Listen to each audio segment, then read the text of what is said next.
Hello again, friends, and welcome back for another edition of the 605 Super Podcast. I'm the great Brian Last, and we're starting off a little differently today because this is a little bit of a Frankenstein episode. It's the lost episode. It's taken me forever to edit it because a few things really pissed me off, and now I'm kind of putting it together in a weird mishmash kind of way, and here we are to introduce it, and I am joined by Mr. Jim Cornette. Jim, what do you have to say about all this?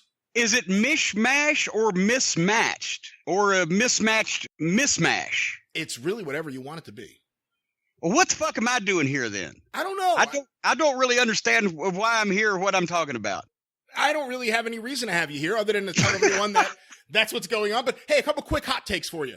Fumi Saito just passed away. Can you think of many Japanese wrestlers who did better to adapt to America and specifically Southern wrestling as Fumi Saito did? No, and I never got to meet him. I was never in the same place at the same time. Really? Wow. Oh, yeah, that makes sense. Yeah. Think about it. Yeah, but no, I mean, he had some incredible runs in some major territories, and as far as level of star, you know, guys like Tanaka and Fuji were mainstream stars in the 70s, but they really, I don't want to say they really weren't Japanese, but you know what I'm saying. For a guy to actually come from Japan and stay here for that long, and then go back and become a major star again in Japan, he's one of the only ones that reached that level that I can think of, Saito, in the last, since Baba. Yeah, so, well, there's the news on Fumi Saito. And, another hot take I want to ask you about. I just got an old classic Japanese wrestling magazine. It had some really cool photos that you took of Terry Funk versus Jerry Lawler, where Terry Funk has a mustache. And even though they're black and white, you could tell just how bloody these photos are. It looks really cool. What can you tell me about that? Actually, I don't know which match it was because that was a cool period of time, March, April, May of 81. They brought Terry in, of course, to do an angle with Lawler in the Memphis territory. And, of course, that March 23rd, 1981 match in Memphis was the 5-star match that broke the scale, folks. Started the whole thing. But they had they did a program. They had returns not only in Memphis but also in Louisville and in Evansville and Lexington. And I was traveling back and forth to both ends of the territory most of the time because I wanted to see as many Lawler and Funk matches as I could possibly see. It was the greatest thing at that time that me, Bolin, Weasel Dooley, any of our friends had ever seen. And good Lord, they bled all over the place. And also it was a great chance for me to really expand my work in the Japanese magazines because Terry was gold there, right?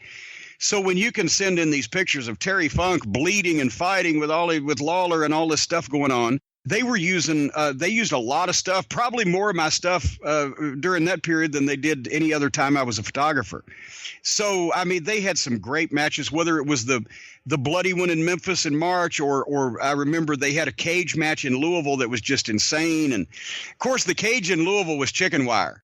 And they'd roll the chicken wire around the posts after the guys got in. And the first thing Terry did was grab Lawler and throw him into the wire. And you were heavy enough, it just tore the whole cage down. And then Terry rolls Lawler up in the wire and starts stomping on him. And it was fun. It was a different kind of cage match.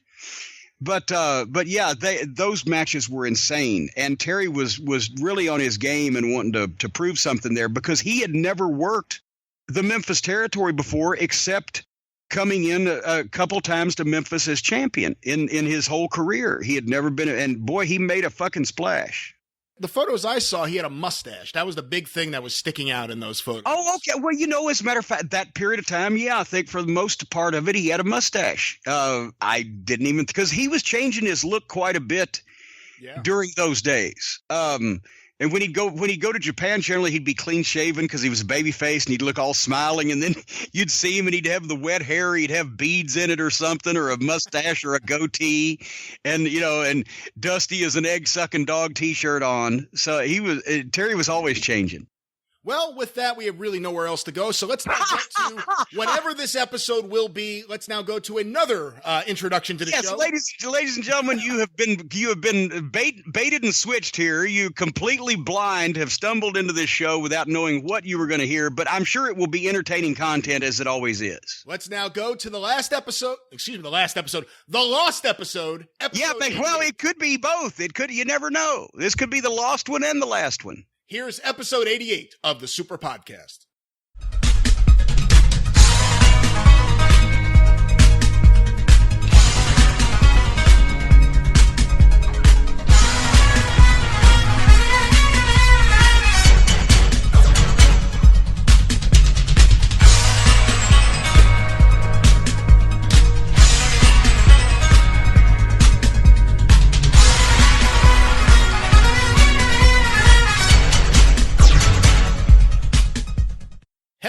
again, friends, and you are my friends, and welcome to another edition of 605, the Super Podcast, the only podcast on Turner Time. The Mothership! The best wrestling podcast on the planet, the only wrestling podcast that matters, the most influential wrestling podcast. Call somebody. I am your host, the great Brian Last. It's me! But you already knew that. Yeah! Baby. What are you trying to prove? And I'm very happy today to welcome back to the co-host chair a man who has become so popular on this show, a man who's become a big part of this show, who's brought so much in terms of great conversation and humor. Very happy to have him back. Howard Baum. Howard, welcome back to the show. Hey. You see, I was wondering which one of the expressions you've used to begin your appearances each time you would use this time, and you went with that. I'm not very original, but here we are, Brian and Howard, two good old Southern boys just discussing professional wrestling. And hey, everybody out there in the 605 universe, personal hello from me to you. Well, here you are. The last time you were on the show was for that train wreck of a segment, the Cauliflower Alley Roundtable, otherwise known as the Lights Out segment on episode 87. Here you are again, and I have to, I guess, just ask, because it was such an overwhelming experience, you and Kurt and Jace on the line at the same time, were there any stories that you left out? Was there anything you didn't get to talk about? Well, I want to give a shout-out to my friend Dale Spears, of course, who I hung out with a lot, and my buddy guy. Sean Orr. I know Dale. Exactly, right. And Sean, I've been in communication with, too. Two good guys, yeah. Yeah, and he lives down here. We're going to get together. And he's a humongous Zeppelin man, just like myself, so that's a win-win. As far as previous stories, the only two that I think we really left out is beside the time that I sat next to Jim White in Tampa in 1996. I looked over at his name tag, and I go, "Are you the Jerry Lawler Jim White?" He goes, "Yeah, we created the monster." and I'm like, "Oh, this is so cool. I'm next to an old-fashioned Memphis guy." And from that point on, I spoke to him for 3 hours. And I didn't understand a fucking thing the guy said the entire time. What do you mean? He's like, and Buddy Wayne, and the Roosevelt Hotel. Like, I didn't understand. I gleaned like one or two stories out of it. One of them is one of the ones Brennan Martin talks about in his book Teeny, which is where Lawler used to go up to the top of the building in wherever the office was located, in the Goulas office, and he used to always ask for a special room, and he would throw water balloons down on people when they came in, like old ladies and people passing on the street. So one day he decides to do it to Bearcat Wright. Jim White's telling me the story, so I'll pick it up in his voice, and he's like, "The old Bearcat coming to the building, Jerry Lawler up there." I don't even think I can sustain that voice, but Jerry Lawler throws a water balloon at him, soaks him, perfect spot. Bearcat Wright grabs a gun, runs up to the apartment building, tries to find whoever did it. Lawler like snuck out a back entrance, or he hid in a closet or something. And I forget how that thing was resolved, but Jim White told me that. Like he was always doing that kind of stuff. He goes, "Yeah, we created the monster." Interesting guy, too, from what I remember, and I hope I'm right here, and I think I am, because I talked to Jim Cornette about it not too long ago. Jim White, you see a picture of him, and he looks like what his name says. He looks like the whitest guy you can imagine. He doesn't really exude charisma when you see photos of him. He just looks like a white guy in the South. He was actually married to an African-American woman way back, like then, like in the early 70s. And it's pretty remarkable. And he had to deal with a lot of prejudice because he was married to an African-American woman. And I'll see what I could do about finding out more information about that. It was a topic I was fascinated about, and I never went back to. And I'm gonna look into that, talk to Jim, and see what I can find out. But interesting guy, and obviously he was a little more coherent, I guess, when he told you about Bearcat Wright and the gun. Then barely. Coherent would be pushing it, but. And I was dying to understand it, too. It's so frustrating. It's like those dreams you have. And the same thing happens when you talk to Terry Funk in person, because he talks so low. And the lower he talks, you're dying to hear every syllable Terry Funk has to say. And it's like one of those dreams where you're running through mud, or you're like screaming but you can't be heard. And Terry Funk is like 3 feet away, but there's other noise or something, and he's going, "Yeah, and then I told him, I said, Sully." I'm like, oh, I'm sure he's saying such great stuff, and I can't get any of it. Did you ever hear this, the expression that Terry talks like Dory wrestles? Ah, exactly. That's so true. Yeah, I heard that. That used to be said. Yeah, that's so funny. The worst example of that of all time was of wishing you could hear what somebody was saying was at the '98 NWA 50th. at the CAC thing. You know, you were there. I was there. I did right. videos. Yeah. So everybody was there, and we hung out with Gordon both nights, like 4 hours in a row. Me, my buddy John Mastandrea, Lion Ricky, and I was the furthest away from Gordon. We were at a 4-top, and we had 2 4-hour drinking marathons back to back. And I was a younger man at the time, and I could barely keep up. And Gordon had lost his voice by this time. So now you have Gordon Soley cornered, and he's answering every question. I couldn't hear a damn thing the entire night. I gleaned about 2 stories once again. One about Steve Kern wrecking Eddie Graham's toy boat. And I don't even know if I remember another one. It was so painful because my other friends were like laughing and hearing him and stuff. And I'm like, what? I'm just like trying to strain to hear it. It's an interesting move. You know, it's actually something I read years and years ago that Jim Morrison did because he copied it from Brian Jones. Brian Jones made an appearance at a school Jim Morrison was going to before the Doors started in California. So, you know, some university, all of a sudden, there's Brian Jones from the Stones when he's at the height of his pop stardom. And he whispered everything, so everyone had to be quiet and listen in and hear what he had to say. And there's a picture of him there, and Jim Morrison's like right near him. And they said that Jim Morrison picked up on that, and that's why a lot of the interviews he did, a lot of the times when he was around, he would kind of whisper and mumble things intentionally to get people to want to lean in and hear what he had to say. So maybe Gordon was doing the Brian Jones, Jim Morrison trick. You know, that's the big Malenko trick. Don't come on and yell. Just speak soft-spoken, and they're going to want to hear what you're saying. That was his big trick. I think Jake, too. I mean, because, you know, if you think about it, Jake did all those great promos, but it was never like, I'm going to fuck you up. It was always like, you don't know what I could do. You know? And how great is it that he actually played Comfortably Numb on his he really lived the gimmick when Jerry Gray was talking about how he called him up and he's like, Comfortably Numb is on his answering machine. Let me tell you, I'll get you in there. I'll get you to loan me money. Then I'll disappear. Terrible. Yeah, terrible. What else? You said you had another Cauliflower Alley story. You said you may have more than one. Well, yeah. How about the time Ken Patera, not racist barista Ken Patera, but Ken Patera and I pissed off. Cranky barista Ken Patera. We're not going to go with the racism angle. Oh, really? Forward. Yeah, oh, wow. That's no fun. Some things may come out of it, but I think we're just going to focus on the cantankerous nature. Yeah. So we were in the nostalgia room, and everybody was there. Just at this time, it was like Terry Funk's wife, Mad Dog Vachon, Superstar Graham was in the room. It was literally a who's who, as opposed to what it has become, which is a who's that. This is when it was still a who's who. And so I'm talking to Ken Patera, and he just did a shoot interview with somebody. I don't remember who he did it with, but he kept calling the guy a cocksucker all throughout the interview. Oh, yeah, Gabe Sapolsky.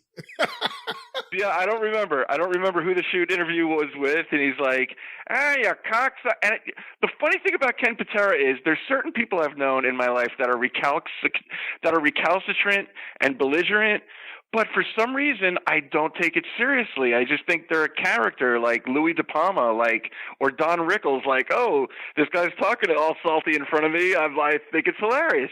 So I've had girlfriends' moms who are like that. Like they try to be intimidating, but it's just funny to me. It's like, I know they're not going to beat me up, or they can't beat me up under the circumstances wherever we happen to be.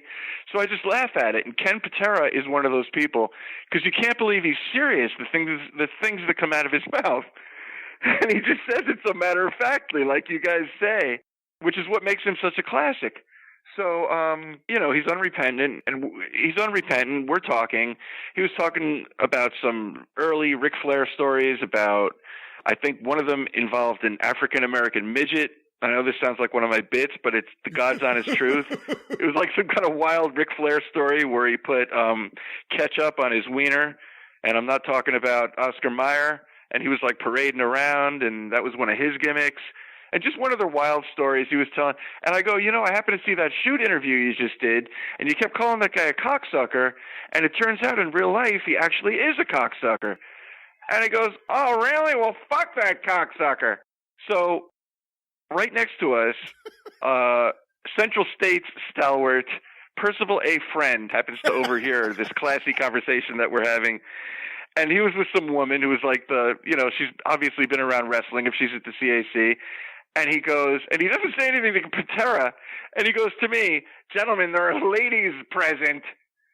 And I walked in front of him and I put my knuckles on his table and I go, you do realize this is a wrestling convention? You remember professional wrestling? You remember what happens in actual locker rooms and bars of professional wrestling?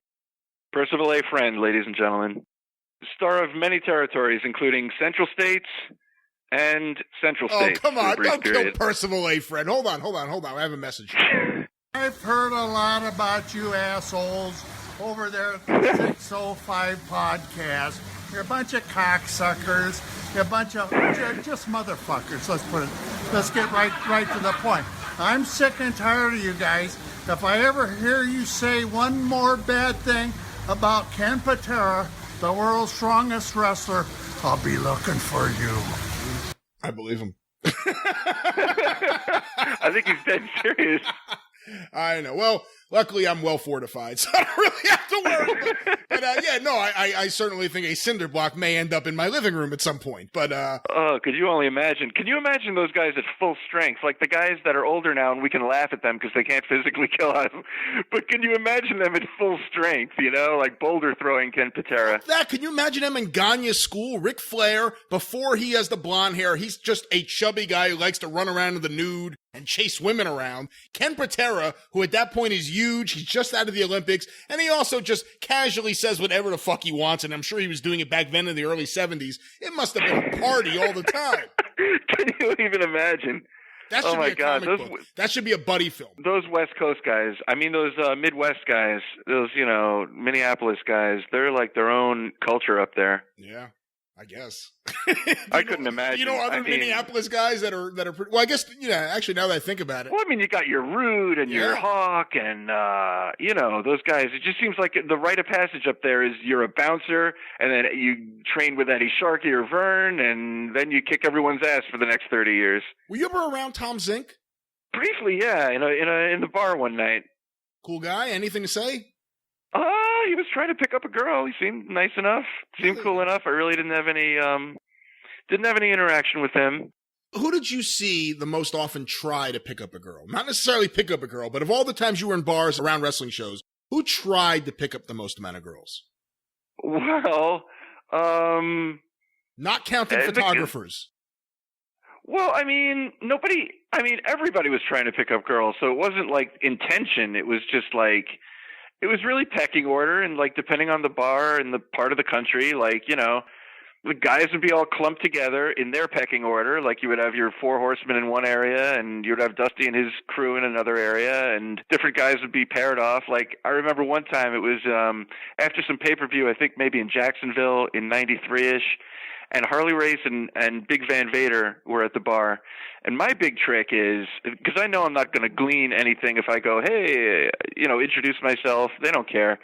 So my thing is to just eavesdrop and see what these guys are really like. That's where you're going to get the real story.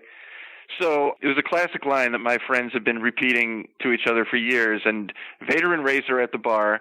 And it's another example of somebody that is so belligerent you can't believe they're serious. And Harley Race goes, "Where's our scotch and water?" It's not much of a story, but it stuck with me for 30 years. Because just to see Harley Race pissed off with Vader, because they had a look on their face to begin with, like it was taking too long as it was. And there they are at the bar. And he's like, "Where's my scotch and water?" As Harley Race, Sounds like Moolah. yelling at one of her minions. Hey, one of her servants. Were you ever around Haku in a bar?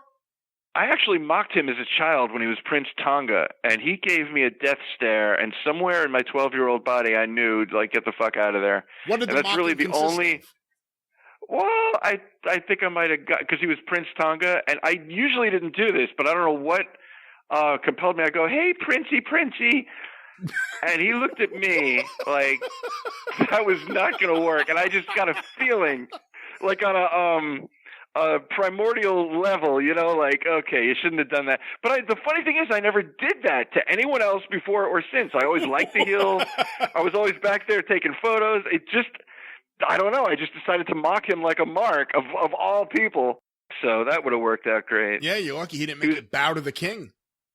Oy vey. Wait, 82. He was there, right? He was there in 82 when Dory was booked? Exactly. Yeah, he was teaming with Yeah. Well, no, this was just before I was shooting ringside. But then while he was still there, I got promoted to ringside. So absolutely. But I'm sure he forgot it. Maybe it was the kind of thing. Maybe he even heard it wrong because I was like not that close to him. Maybe he just took umbrage at my general tone. But I think he quickly forgot about it. Or I wouldn't be here, obviously. Or you better get well fortified. One or the other. He is in Florida. He's not that far away from you. Yeah. He's like selling cars in Orlando. He's apparently the happiest, nicest guy ever.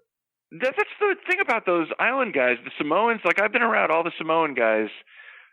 Samu, Fatu, Yokozuna, Tonga Kid was really a friend of mine. Well, not a friend, but, I was over with him. We had some adventures. And, the Samoan guys are all really nice and happy-go-lucky, but they would rip your head off. Just, like, their mentality is like that, we all stick together and we watch out for our friends. And they would just as soon, like, destroy you than put up with you. But they're cool, but they're all cool. They're really nice guys. Well, speaking of nice guys, let's get going with the top 10. And, of course, all right. The top 10 is brought to you by our friends, the wrestling fans, over at Ramsor Records. You can go to ramsorrecords.kungfustore.com, enter the promo code 605 at checkout, and save 20% on any and all purchases.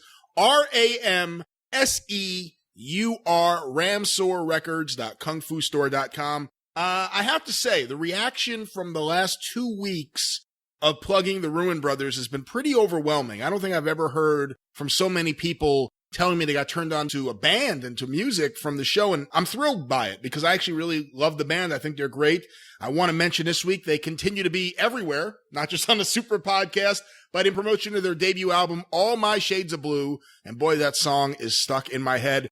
The brothers were on WNYC Soundcheck podcast. It's available at newsounds.org with a really great live performance. Check that out. Once again, newsounds.org for the Ruin Brothers on NYC Soundcheck. And of course, stay tuned for tour dates. They are on the road and they're going to be around for a while, so you'll hear more about them. And Dolph Ramsor actually signed another band recently. Boy, 2 new bands he signed. Both are just home runs in my eyes. I played them a while back when he just signed them. Well, now they're actually doing something. The National Reserve are touring now in support of their debut album, Motel LaGrange. You can catch them at the Exponential Music Festival, Floyd Fest, and many more shows. We'll have more information about those dates in the coming weeks. But another band I encourage you to check out, the National Reserve. Between them and the Ruin Brothers, Dolph is really signing some bands that I would sign if I was operating Arcadian Vanguard Records right now. So once again, ramsorrecords.kungfustore.com. RAMSEUR, the Mid-Atlantic Wrestling of the music industry. And with that, let's get going with this week's top 10. Howard, at number 10 this week, Hot Bruno. Why 900 Hot Bruno? I'll tell you. Howard, you weren't on the Bruno Sammartino special we did. You have any Bruno thoughts? I haven't really talked to you about this at all, but I know originally you do come from the Northeast. So what are your thoughts about Bruno Sammartino? Yeah, I definitely have a foot in each camp because I kind of got a flavor of what it was like to be a Jersey guy and Florida native since 1974, not to age myself. But when it comes to Bruno, it's a really funny thing because I left in 1974 and I was not a wrestling fan up to that point. But the minute I got to Florida, I discovered wrestling. So as a New Jerseyan, Bruno was never on my radar. But immediately I started buying the magazines, and now you're in the mid-'70s, and I'm asking my dad about all these different guys. I'm like, who are the Violent Brothers? He's like, that's the Valiant Brothers. And he filled in all the gaps because he saw half the guys that were in the magazines. Because one of my favorites were the Sports Review, where it was like the photo things of like the photo highlights of the 50s, 60s, 70s, and it's like all the craziest photos. And I think that's what really made me want to become a photographer because they took all their greatest shots and put them into these, like special magazines. So, of course, during this time, Bruno's on every magazine cover. And even though I'm a Florida guy and we had Dusty and all that, and that was really wrestling to us. But as you know, in those days, any wrestling that was not in your backyard was really exotic to you. So the Olympic auditorium covers, you're like, oh my God, what's going on out there? The Mid-Atlantic stuff, oh my God, Ric Flair. And then, of course, the mid-'70s, it was Bruno taking on Arion, Stasiak, you name it. And then, of course, the Superstar Graham feud, Superstar Graham was like my all-time favorite back then. We interviewed Bruno on a radio show we did in the 90s, and I said, what was your favorite feud? Because to me, I love Superstar Graham. That was like gold to me. And he's like, oh, Superstar Graham was okay. That was the worst Bruno ever. You can strike that from the record, 605ers. He's like, oh, Superstar Graham was okay. He's like, oh, Superstar Graham was okay. I told you my Bruno impression is really ethereal. It's either there or not. But the thing is, he's like, I prefer working with a Hans Schmidt. I know he put Hans Schmidt over and Kowalski. Those are the two guys that he put over the most. And here's the ironic and funny part about it is because, there's two things. So finally now I get to return to New Jersey, and it was the year they had the blackout. I think it was 1977. So I'm up late, and I'm still a kid, like 10 or 11, and I remember I was being babysat at my aunt's house in New Jersey in Short Hills. And let me know if I'm not getting specific enough for you. And it's getting closer to midnight, which means two things. One, Creature Feature, and two, WOR Wrestling at midnight. So I'm psyched. Like, this is it. Now I'm finally going to see all this WWF wrestling I've been hearing about through the magazines. And I'm sitting through the worst wrestling show of all time, 1977, you know? And I remember Nikolai Volkov was there. And then I remember Bruno was feuding with Baron von Raschke. So they had like Blassie and von Raschke do the interview and everything. And you know what was also funny?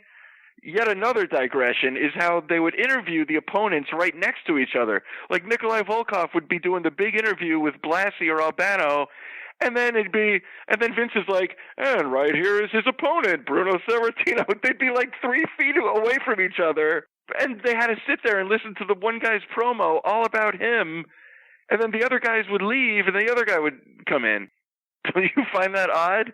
Like, they're both standing there. He's like, Bruno, it's gonna be the end of you. And then Bruno's right there. And then Vince is like, and Bruno, why don't you come in now? And then Volkov and Blassie just leave. So anyway, now I'm psyched.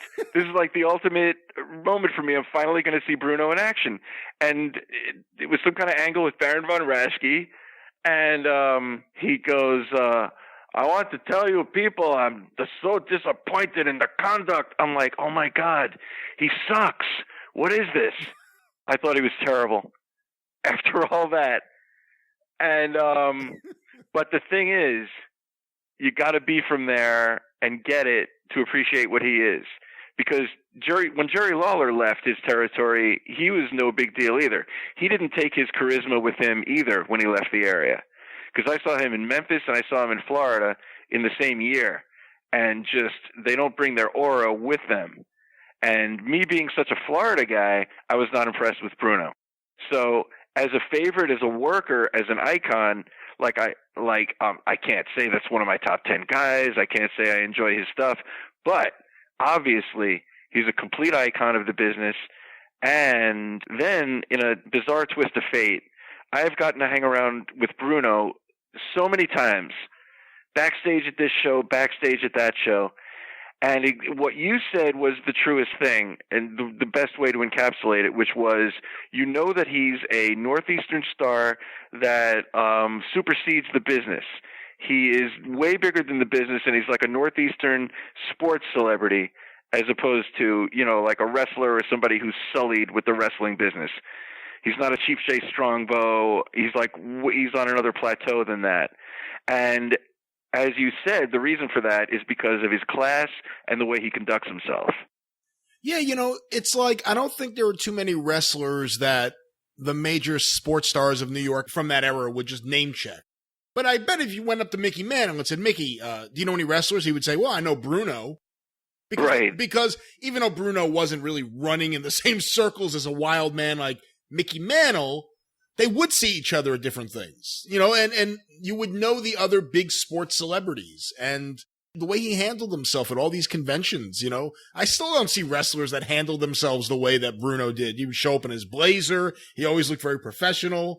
And he was never, he was never overly friendly. And I don't mean that in a bad way, but I mean, he would converse with you.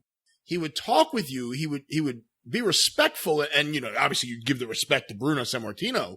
Right. But it was never like a giant smile, like, oh, hello, it's great to see you. You know, right. Yeah. He was very down to earth, and he didn't like walk around with his chest puffed out or anything like that. And I remember one time in particular, it's a funny story because he actually, you know, corrected me on a fact about the story of the life of Bruno Sammartino. It was in 2005, and this was just around the time that Edge was becoming the R-rated superstar.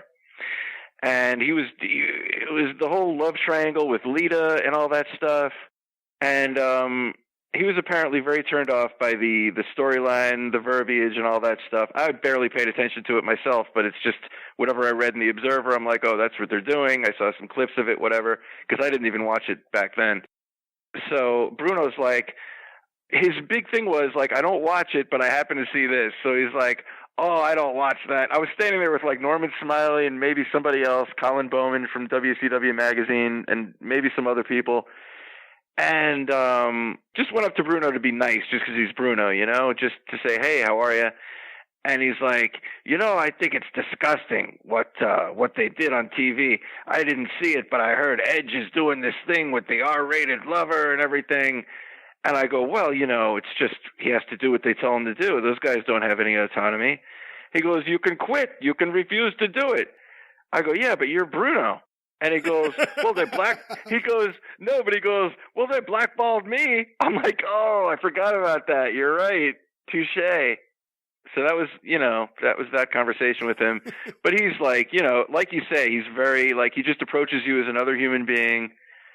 And, yeah, he was really like, you know, we say it as a joke about, you know, the cliche, but he really was a classy guy, a real gentleman. Why 900? Well, one thing I do love is when he was on the Donahue show, it was always a source of amusement for me and my friend John Mastandrea, because if you remember when he was on the Donahue show, it's Meltzer, Superstar Graham, and all these people trying to bring Vince down in front of Phil Donahue Tom and everything. Hankins, yeah. Right. So, you know, it was a very anti-Vince crowd and everything, and Vince stood up for himself, and he's like, well, this doesn't speak to the fine people that we have at the WWF. And everybody was like buying it for a minute, and Bruno goes, oh, you poor people. Like, it was so funny to me because it's like, okay, even if they believe him, it doesn't affect their life. Like, oh, you poor people. Like, if only you knew the truth about this man, you poor people. I thought that was so funny, being that it doesn't affect them one iota. And he's like, oh, you suckers, you're falling for it. The other funny thing on that episode, and there's a lot of funny things and sad things and weird things on that episode, but John Arezzi tries to explain a legitimate story that he had actually talked about on his radio show. And Donahue sets him up and goes to him and he goes, yeah, well, you know, the Karate Kid, who's one of the midgets, he was molested, and he went to Lord Littlebrook, who's the leader of the midgets. It's just, you can't talk about that without, like, right. So the audience starts giggling, and John realizing, he goes, I know how this sounds. Right, exactly. He's like, I know, but it's wrestling. This is normal to us. I wish, like, we could just, like, watch a trial where one after another, these guys are introduced to, like, people who don't know who they are. The defense my God. Lord Littlebrook to the stand. But, I'd like to call my expert witness Little Beaver, everybody. Well, listen, that's number 10, Hot Bruno. I'll tell you. Number 9 this week in the top 10, a man that continues to, or I assume a man, fascinate everyone, Yo Mamba, the Jungle Savage. Yo Mamba, the Jungle Savage. Totally awesome. You know, now we mentioned it, Terry Garvin Sims, friend of the show, unfortunately passed away. The chances of finding out who Yo Mamba actually is have gotten so small, and we got to find a way to do it. But let me ask you this. Are there any wrestling mysteries that you've always wondered? Anything that was just unanswered that you wondered, what could the answer be? Sort of like, who is Yo Mamba, the Jungle Savage? Well, yeah, such as it's actually a new bit I'm working on called Howard Baum's Lukewarm Take, in which I take things that people take for granted and then second guess them. And I would say that one of them is, if he is truly the man that they call Sting, well, why don't they just call him Sting? That's your mystery? There's a mystery. Ask Dave Penzer. This is a solvable one. And I think I have the answer. It's because when you announce something, you have to lead up to it with your voice, and you can't just say, Sting! You have to get your throat going and say, the man they call... You know, and so I think I answered my own inserto there. Vader was the man they call Vader, because once they got rid of Big Van, they couldn't just go, here is Vader! So they had to go, the man they call Sting was, this is Sting! Oh, they didn't call him the man called Sting? The song was the man called Sting. Oh, man, now I'm all fucked up. Are you serious? Yeah, the song was, he's a man called Sting, because I remember the lyrics. He does this, he does that. I was just like, what? Like, who wrote this? Jimmy Hart? No, but... oh, my God, apparently. No, he was, this is... I hear Gary Capetta doing it. This is Sting! I can't hear Penzer doing it. Okay, well, I have another one for you then. Why, ponder this. El Gran Goliath of Gordman and Goliath was neither grand nor big. That's one that actually, when I was a younger fan, I would see his picture in the magazines. I hadn't thought about this in so many years. It's so funny you bring this up. But I remember seeing him and being like, that's a little guy. He looks like the little guy on the Bad News Bears. That's the Grand Goliath? Right, he's the size of the Twin Devils, and it's like the Grand Goliath, because, you know, in the magazines, probably I saw him, like, a couple times, I'm like, oh, this is a big guy, like, because most guys out there are small, and this is the Grand Goliath, he's probably the biggest guy. Then I saw him on TV, he's the same size as everybody else. I never got that. Yeah, we need to really dig in and find out the origin of the name. Grand Goliath. Well, maybe we should ask some of the LA Rats at the time. Maybe they can shed some light on that. And I'm sure Kurt Brown could point us in the right direction of finding out which rats we should be talking to out in LA. I just have a hunch. Maybe. He may know. Dr. Jerry Graham may have introduced him to some very devious characters that maybe have an answer to this question. I don't know. But, yeah, we still don't know who Yo Mamba is. We'll still keep trying to figure it out. And Yo Mamba 605 shirts, we still have a few in stock. So if you want one of those, now's the time, because I don't know how much longer. I don't think I'm going to redo that one. I think that one's going to be one of those collector ones. Once it's gone, it's gone. But number 9 in the top 10, Yo Mamba. Yo Mamba! The Jungle Savage. Yo Mamba! The Jungle Savage! I will tell you more about him later, you cowardly dog! Number 8 this week in the top 10, Disappointed Lance Russell. Numero uno. And I hit idle for some reason there, but Lance Russell, Disappointed Lance Russell. You know, you've talked about Lance in the past on the show, obviously, several times, and you were around him different times. How would you compare Lance to Gordon in terms of the way the fans in the home area thought of them? Not compare them as their styles, but in terms of the way the fans appreciated them or thought about them.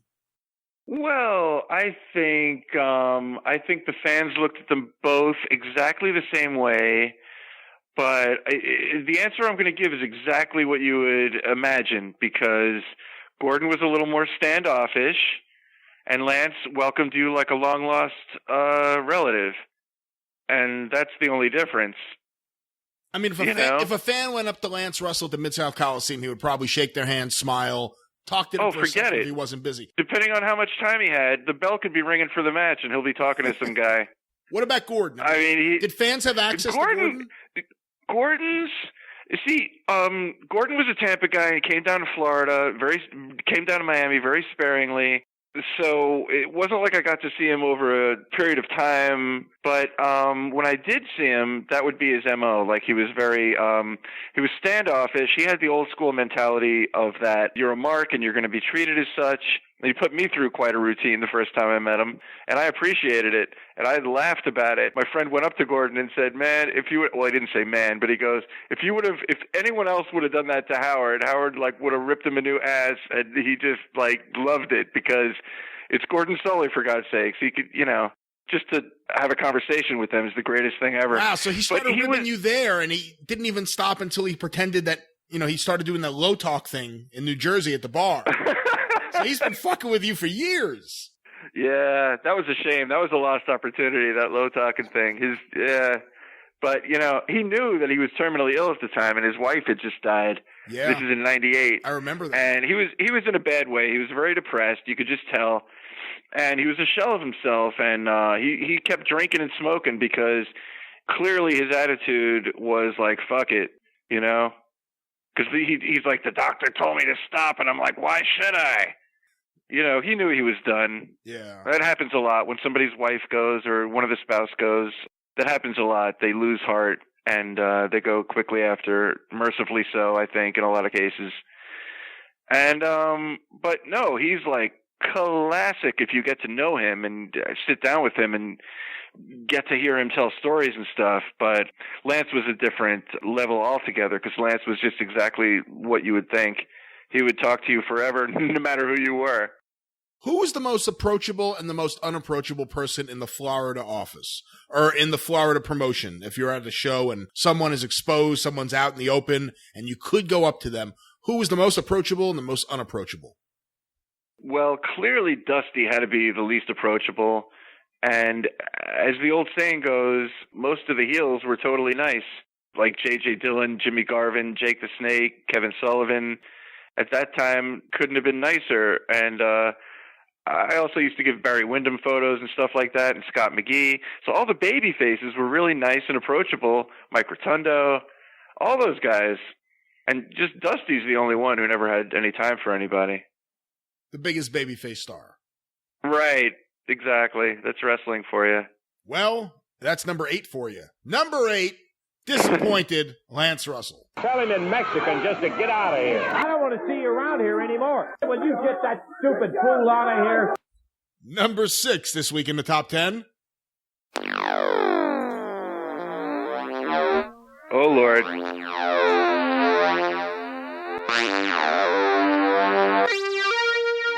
Howard. I got to consult my lawyer for this one. Do you remember 1982?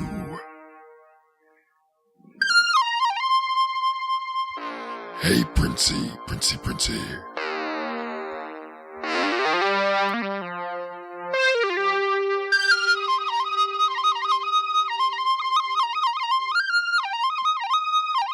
Wow, that is some pan flute solo. Jeez Louise.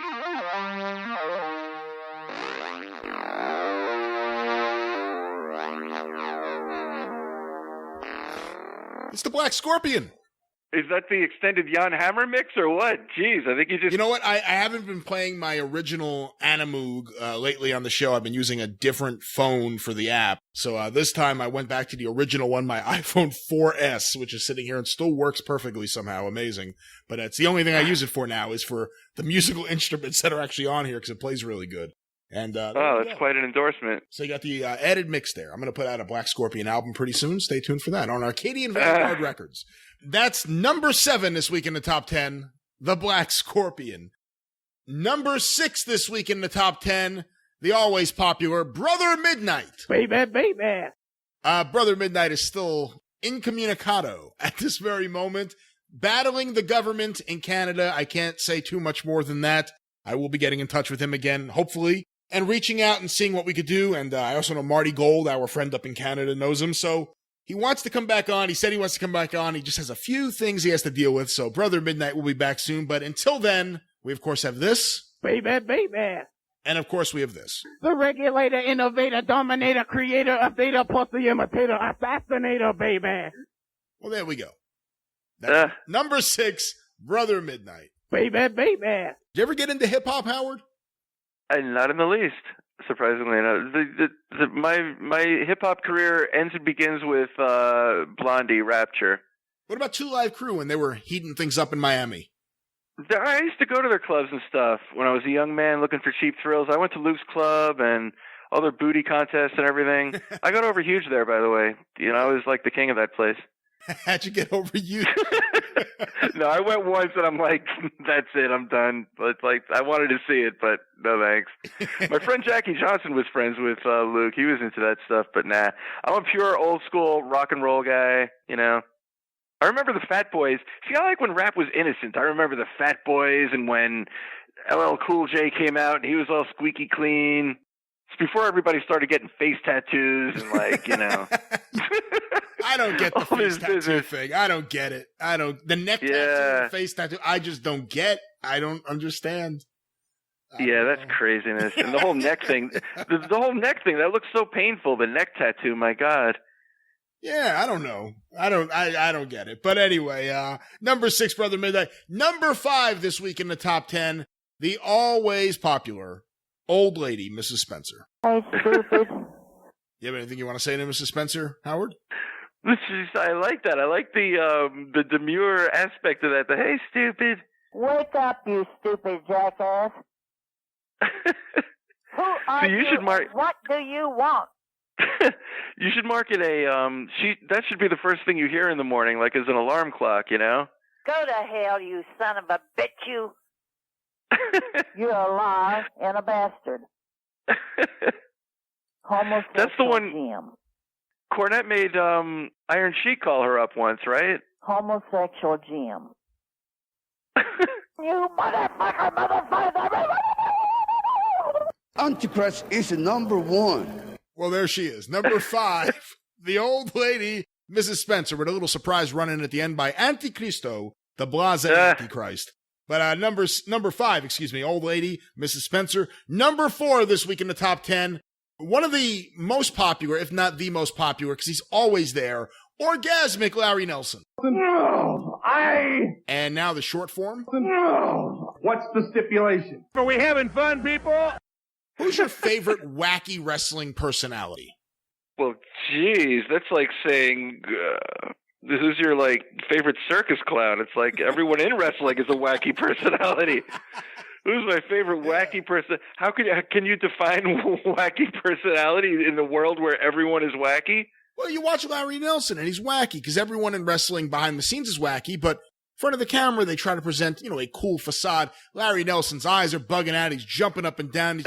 He's got the coke sweats. Everything's happening. Right. Well, if you read his biography, that's kind of like, I don't know if he was naturally wacky, but he was pretty wacky. I mean, geez, who is wacky in wrestling? See, I like the crazy acts. I always liked the Sheik and Abdullah. I don't know if you would really call it wacky, but who's wacky? Geez, I wish you would have said that to me a day ago and I could have thought about it. But the more I think about it, I don't think anyone's more wacky. What could be more wacky than a guy showing up to a building, getting into his underwear, walking down an aisle in front of 5,000 people and pretending to fight somebody else? Well, that's true. And then doing interviews about it, and then continuing to do it for the next week. I mean, the whole thing is wacky. I miss the days when the guy did the interview in their clothing and then wrestled in their outfit. And if they did an interview right afterwards, they'd still be wearing their trunks or whatever. But they would show up in their suit or at least a collared shirt or something. Now it's just like everyone who's being interviewed is just walking around backstage, no shirt, no pants, no shoes. It's just everyone's just walking around with fucking the tights on. I like the old days of the run-in where, like, the preliminary guys had to stick around until the main event because they had to save the baby face, and they all came out, like, barefoot in their jeans, like they were all in the shower. Yeah. Dundee once, I remember on Memphis TV, came out with, like, soap and, like, shampoo all over him. Yeah. He must have just, I like the idea of it in storyline. Like, Lawler's getting hurt. Where's Dundee? He's in the shower. Go get him. Jerry needs you. And he runs out there covered in soap. It's believable. Exactly. Well, that's number 4. Orgasmic Larry Nelson. Oh, Jesus, gravity! I want to take you back in time. He didn't blink, he didn't fall, he did nothing. Look out, Baron von Raschke! There he is. Number 3 this week in the top 10, someone who made her debut last time, and boy, did she get over. We got such an overwhelming reaction to her. That is hiccuping Fabulous Moolah, and I believe we now have a connection all the way to South Carolina to a private ranch, a private compound, and I believe we have hiccuping Moolah on the line. Let's go to this recording right now. Here at number 3 this week in the top 10 is someone who has quickly become very popular here amongst the 605ers, and that is hiccuping Fabulous Moolah. And I believe she is on the line right now. Moolah, are you there? Why, hello, Brian, and hello to the 605 podcast universe. It's great to be here tonight, Brian. You sound well. Well, thank you very much. I'm glad that you could sense that in my tone. I actually am not feeling that great tonight. You know, I'm having the dickens of a time trying. Oh, there we go again. Oh, Bernard, could you just bring my? I'm so sorry, Brian. If you could just bear with. If you could just bear with me for one moment. Bernard, where the hell is my medicine? I am so sorry that you had to witness that, Brian, in the Super Podcast. It's the one under the purple negligee next to the pill bottle. 4 of them. I am so sorry to everybody that might have picked up on some of that. I certainly hope that you didn't. The blue one! Spread the pills on the peanut butter and toast the bread. I swear to Dickens, if these people are going to be on my last nerve. Well, the hiccup. Hi, everybody. We could just start all this over again. Okay. I swear, if he doesn't come in here with my medicine, I don't know what I'm going to do. I was diagnosed with stage 3 vapors this afternoon. My doctor said, what? My doctor came in and he said, Lily. She said, Lily. He said, Lillian, you please have yourself a seat because I've got some news for you. You have got stage 3 vapors. Apparently, it comes from consuming too many mint juleps.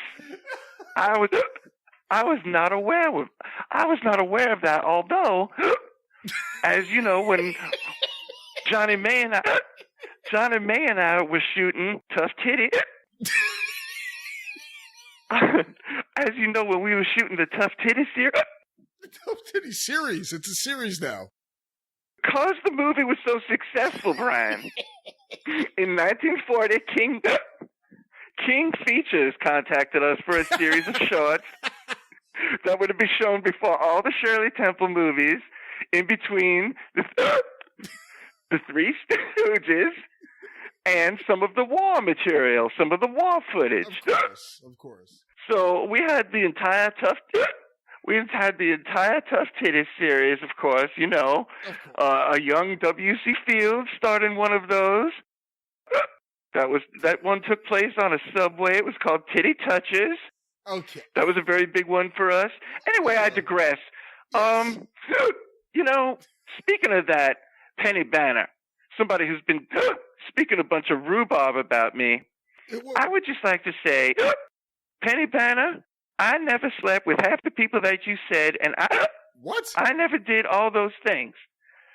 But just because you were with Elvis, you never heard me going around say that I was one of the first people to taste a Jimmy Dean sausage. Okay. Moolah. And I'm glad I put that out there. And Penny Banner, you are a feckless. Whoa. You are a feckless.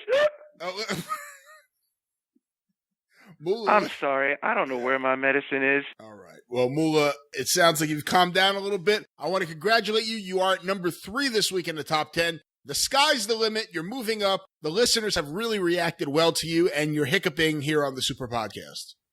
You know, have you ever tried sleeping with a 35-pound woman curled up at your feet like a sack of potatoes?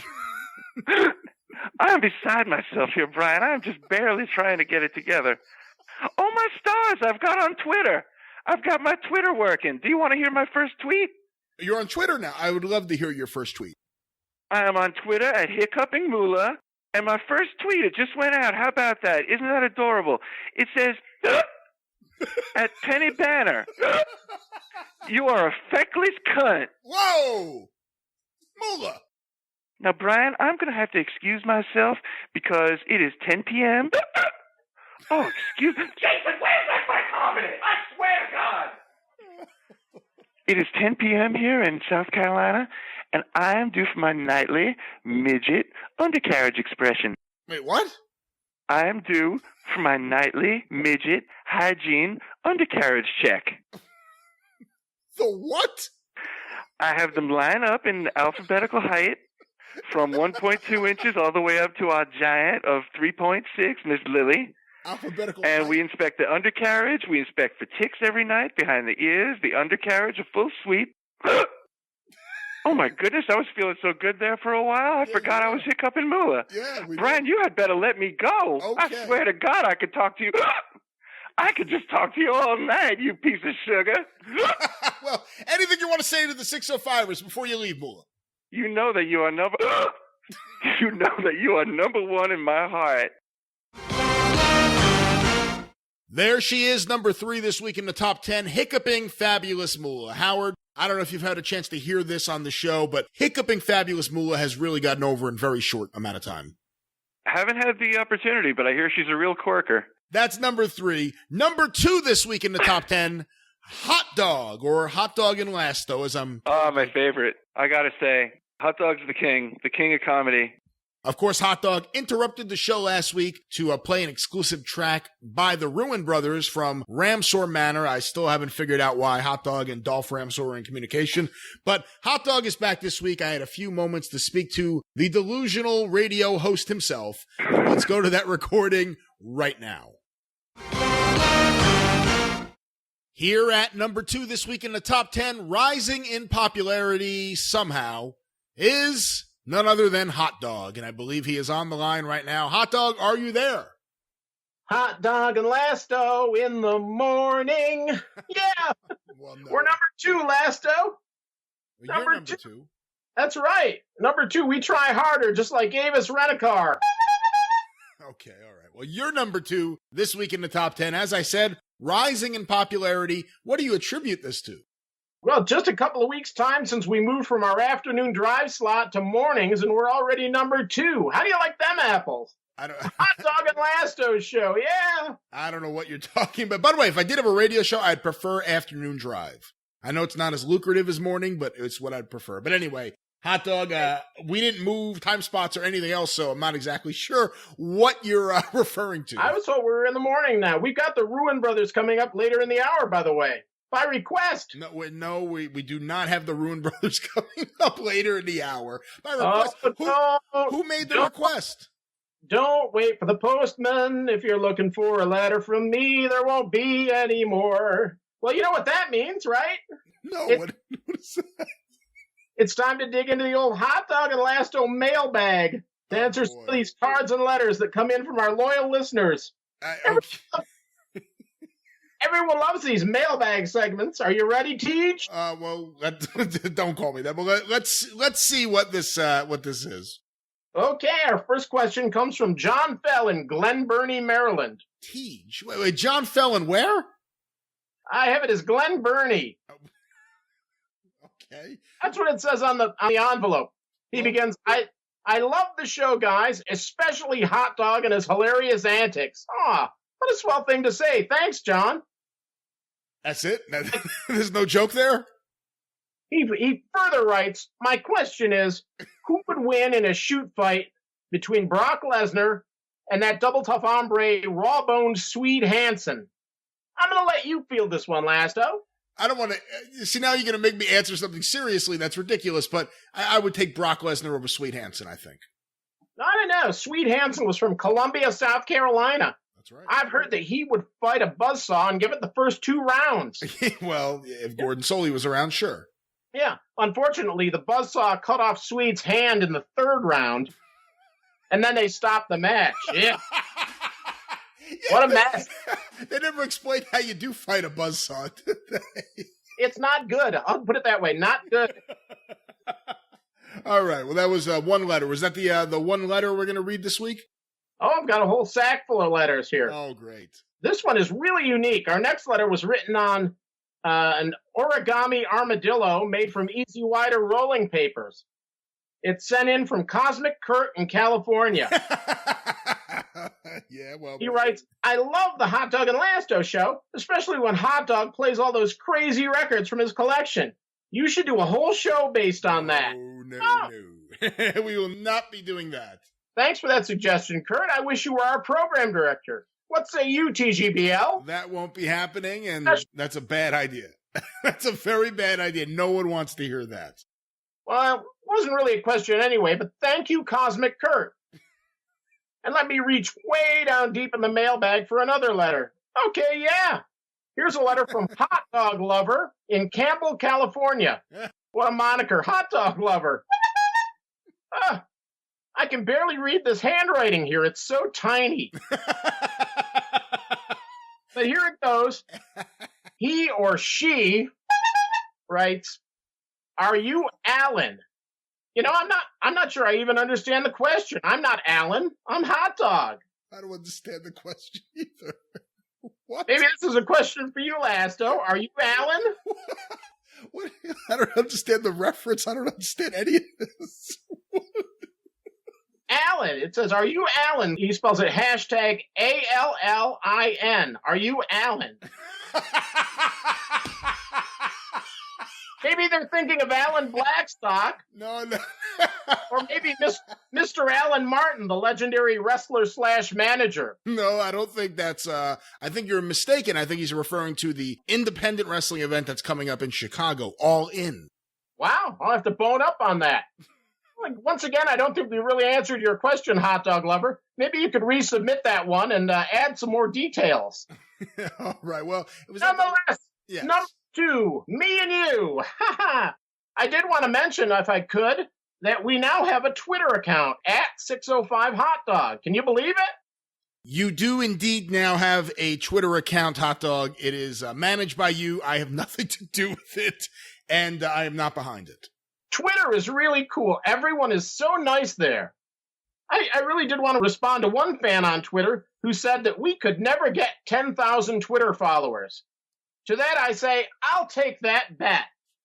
I will take that bet. Really soon we're going to be number 1 across all platforms, ratings books, top 10 lists, and big parody accounts in no time. 10,000 Twitter followers with your help, fanboys. Yeah. Hey, Lasto. Yes. We got to get out of here, but just want to tell our listeners to stay tuned for Eat to the Beat at noon. We're going to have a Glenn Goes a Rock block. What? Eat to the Beat? Until then, hey, Lasto. Yes. We got to go.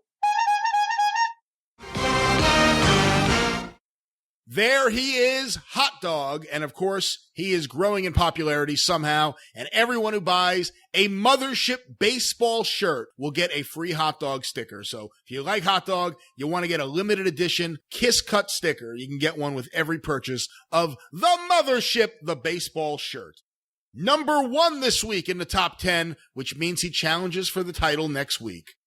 The Handsome Boogeyman, not Jimmy Valiant, and I had an opportunity to speak to him earlier today. Let's go to this recording right now. Here at number 1 this week in the top 10, the always popular Handsome Boogeyman, not Jimmy Valiant, and I hear some clapping. Number 1. There it is. Hello, Boogeyman. Oh, we celebrating here at the Boogie Mansion in Shawsville, Virginia, Brother Lasto. Celebrate good times. Come on. Sing with me, Lasto. I'm not going to sing. Celebration. Congratulations. Number 1, once again, that means next week, you challenge for the title against either Kevin or the challenger today, the Magnificent One. I'd say rise right back to the top. What a great success story this is. Absolutely. Who could have envisioned such a thing? This number 1 top 10 gimmick. We're having a party here. We're swinging from the chandeliers and paint the walls black. Paint the walls Stay black. all night, stay a little longer, check your ego at the door, and throw your shorts in the corner. What? Party time here at the mansion. But you know, I had to disinvite Buddy Jack Roberts, said to say, I'm still trying to sell this place. Well, that may be a good idea. He apparently likes to urinate everywhere and anywhere, but again... Did you finally write the note on Last Mana? Did I write the note? Did you finally sign off on your new property there? Oh, yes, it is officially mine, yes. Oh, all right, then I'll take this generous offer of mine off the table. Oh, I can no longer buy... That's right, you sent me an ad to buy your house. Up to you. That's entirely up to you. You know what? I just love being number one, sitting right on ready for the championship next week. A little BP, brother. A little BP. It's good for you, and it's good for me. What's BP? Boogie power, brother. Boogie power. Boogie power. That word there. Hashtag boogie power. No. The utterance is a hilarious side-splitting catchphrase. Turn it into an iron-on T-shirt. Print it on a pillowcase, Pally. What exactly is boogie power? It's the power of my voluminous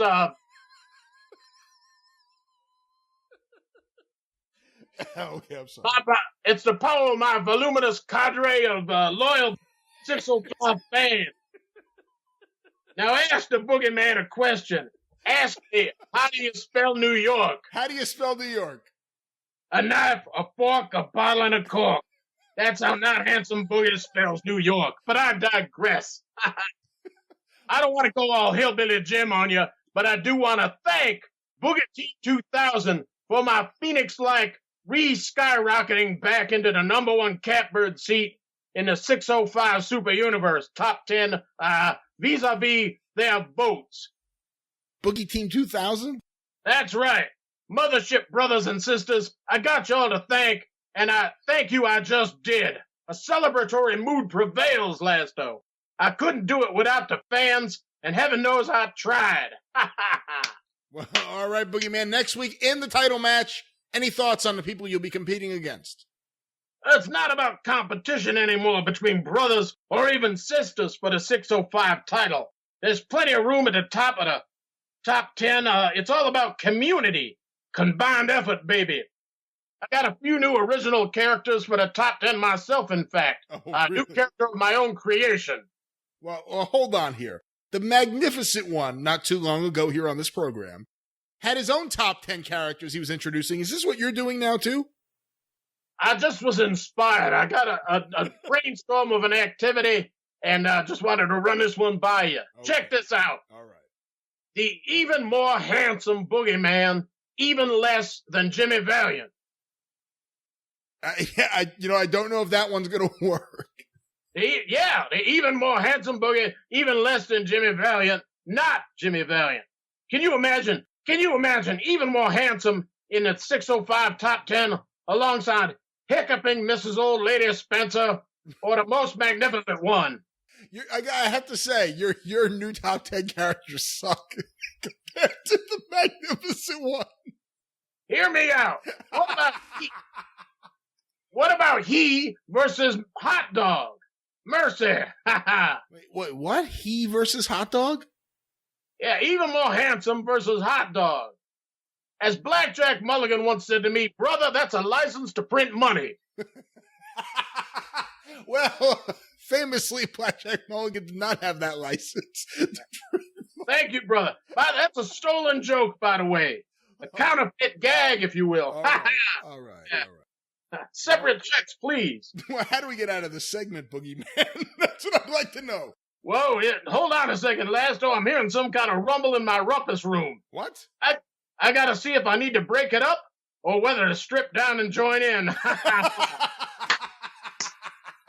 All right, Boogeyman. Well, congratulations on number one, and we look forward to seeing what happens in the championship match next week. Rock over London, rock on Chicago, Jiffy Pop. It's as much fun to make as it is to eat. Ha! Woo! Number one. Ha ha! Mercy, Daddy.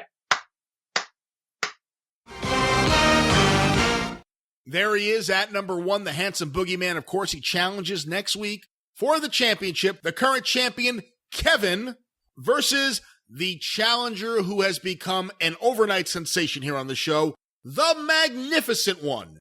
The votes are in. The votes have been tabulated. The winner and new champion, the Magnificent One, and I believe there is a celebration underway. Let's now go via telephone connection to Sunset Beach, Hawaii for a conversation with the new champion, the Magnificent One. Here he is, the man who has dethroned Kevin and is the new 605 Super Podcast Super Universe champion, a very popular man as him winning the title shows. the Magnificent One, and I believe he is on the line right now, direct from Sunset Beach, Hawaii. Magnificent One, are you there? Undercover Angel. Midnight Fantasy. What? I never had a dream that made such sweet love to me. The Magnificent One. What would you like to know? Brian Last. Well, I have a proclamation for you. Before you say anything to me. Okay. What a historic day. Everybody knows the news. What a happy occasion. What a singular honor. No, boy. What a climax to an amazing career. You know what I'm going to say. It must be for you to announce me as your champion of the 605 Super Podcast universe. Well, I'll go with this just for your sake, Magnificent One. Sure, this is one of the big moments in my life to be able to introduce you today as the new champion. Of course, you specifically asked the listeners not to vote for you, and this happened, but here you are now. How are you going to celebrate this championship victory? We are already celebrating as we speak. It's so funny you should say that, Brian Last, because I was all prepared to give you my list of proclamations and requirements for further appearances on the 605. Whoa, what? But that's not going to happen on this episode because I didn't have time to prepare because my phone has been blowing up. They have been hitting me up on the AOL, the MySpace. My buzzer has been ringing off my hip all day. You wouldn't believe the people. We are having a party. I flew everybody in, baby. Who's everybody? According to the comedy rules of 3, I have yet another group that I have got to introduce to you people, and vice versa. I look around my room, and it's a veritable who's that in the world of professional people I haven't seen in eons, from the 70s, the 80s, the 90s, the independence, Japan. You wouldn't believe. Look who just walked in. Elephant Man Mountain Link. He's not an animal, but he'll eat one raw. Okay. My man, Elephant Mountain, Man Mountain Link. That rolls off the tongue. Yes. King Kong Ted Bundy.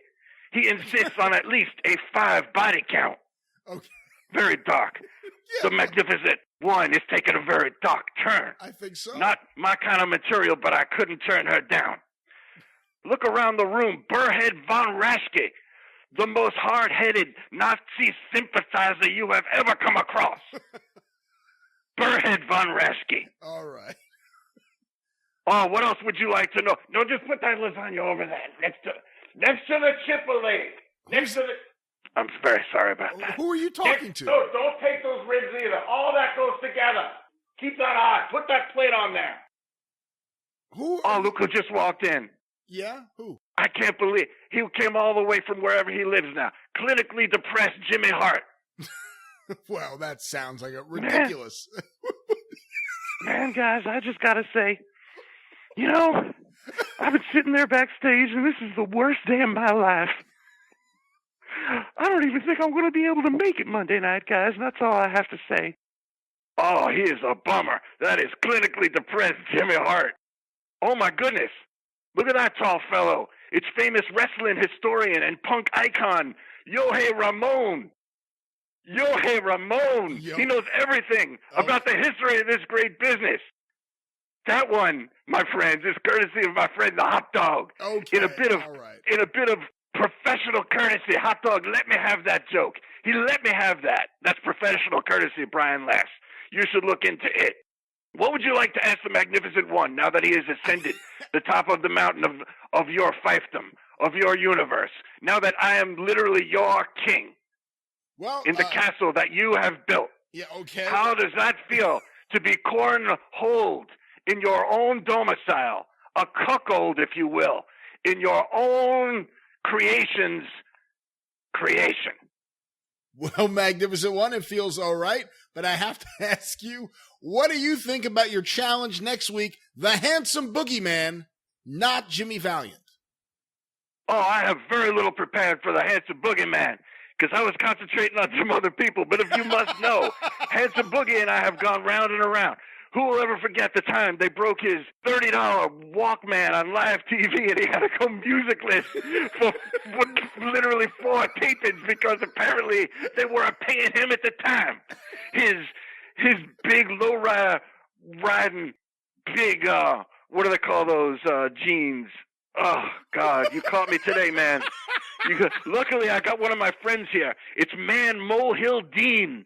He used to be Man Mountain Dean. Had the gastric, fresh off the battle of his life with diabetes number 2. That's Man Molehill Dean. Okay. Used to be Man Mountain Dean. I got had it. the gastric. I got it. I don't know if you. I got it. Social anxiety, Harley Race. This is why this is the last in a series, Brian. Last. We won't be. I'm going to be forced for all new. It's going to be a new era next week, but we got to get this out of the Magnificent One system. I don't even know if I sound like myself so weak. This week I'm so fatouched. Let me tell you, social anxiety, Harley Race. He is the toughest man alive, unless you look him directly in the eye. Social anxiety, Harley Race. One can only feel for that man. ECW Bruno. Hey, I'll fuck you up, Raven. ECW Bruno. What a legend. Hey, you don't know who you're talking to, Sonny. I'll fuck you up. Come over here, Tommy Dreamer. You'll see, you slime. Okay. Oh, you poor people. Okay. Tremendous. A lot of legs on that one. ECW Bruno. I like that. Well-mannered Bernard. Nice to see he finally got his act together. He was always a good guy. Oh, Brute. And guys, that's all Oh, wait a second. Is that who I think it is? Walking into my place on the beach, opening the veranda. It is. It's Dungeon Master Bob Caudle. Oh, no. As I live and breathe. Oh, my goodness. Well, hey, fans. As you know, I just got in from the World Titty Fucking Convention in Copenhagen, Denmark. Okay, all right. Bob, Bill, Bob. I let you on this thing. I like those nice low-hanging ones with the big silver dollar-sized nipples so you can squeeze them together and they look like H&R Puff and stuff is staring at you. Bob, that's it. That's it for you. What is happening? That's one step over the line. That's all the material I have, literally. Is there anything that you would like to ad-lib on now with the Magnificent One? Magnificent One, is there anything you'd like to say to the listeners of the show, the people who voted you to be the champion, and next week will potentially have the opportunity to vote you to be champion once again? I fully expect to be the champion for as long as I deem necessary and fruitful in my lifetime. And as much as it inconveniences me, it's the best part of my day to come on to tell you how magnificent I am. There he is, the new champion, the Magnificent One, of course. Next top 10, you can vote on the championship match. The Magnificent One defending his newly won championship against the handsome boogeyman, not Jimmy Valiant, a big one. Voting will be at facebook.com/superpodcast within a day or two of this show coming out. Of course, you can also vote for the top 10. Kevin will be eligible again next week for the top 10. Also, making his debut as announced last week on the show, cranky barista Ken Patera, now eligible for the top 10. So some interesting things there, Howard. Awesome. I welcome Ken Patera into the fold. I would love to see a three-way shootout at the top between my man, the Magnificent One, Not Handsome Jimmy, and, of course, Ken Patera. And Hot Dog, too. Those are my boys. I enjoy them all. I can't say I pick favorites. You certainly don't, but let's move on now with the show. A few notes here. I got a few show notes. Let me pull this up here. I had to move this over here. A couple things. Steve Russum wrote a comment in, and it just made me laugh, Howard. I'll read it to you. Great show.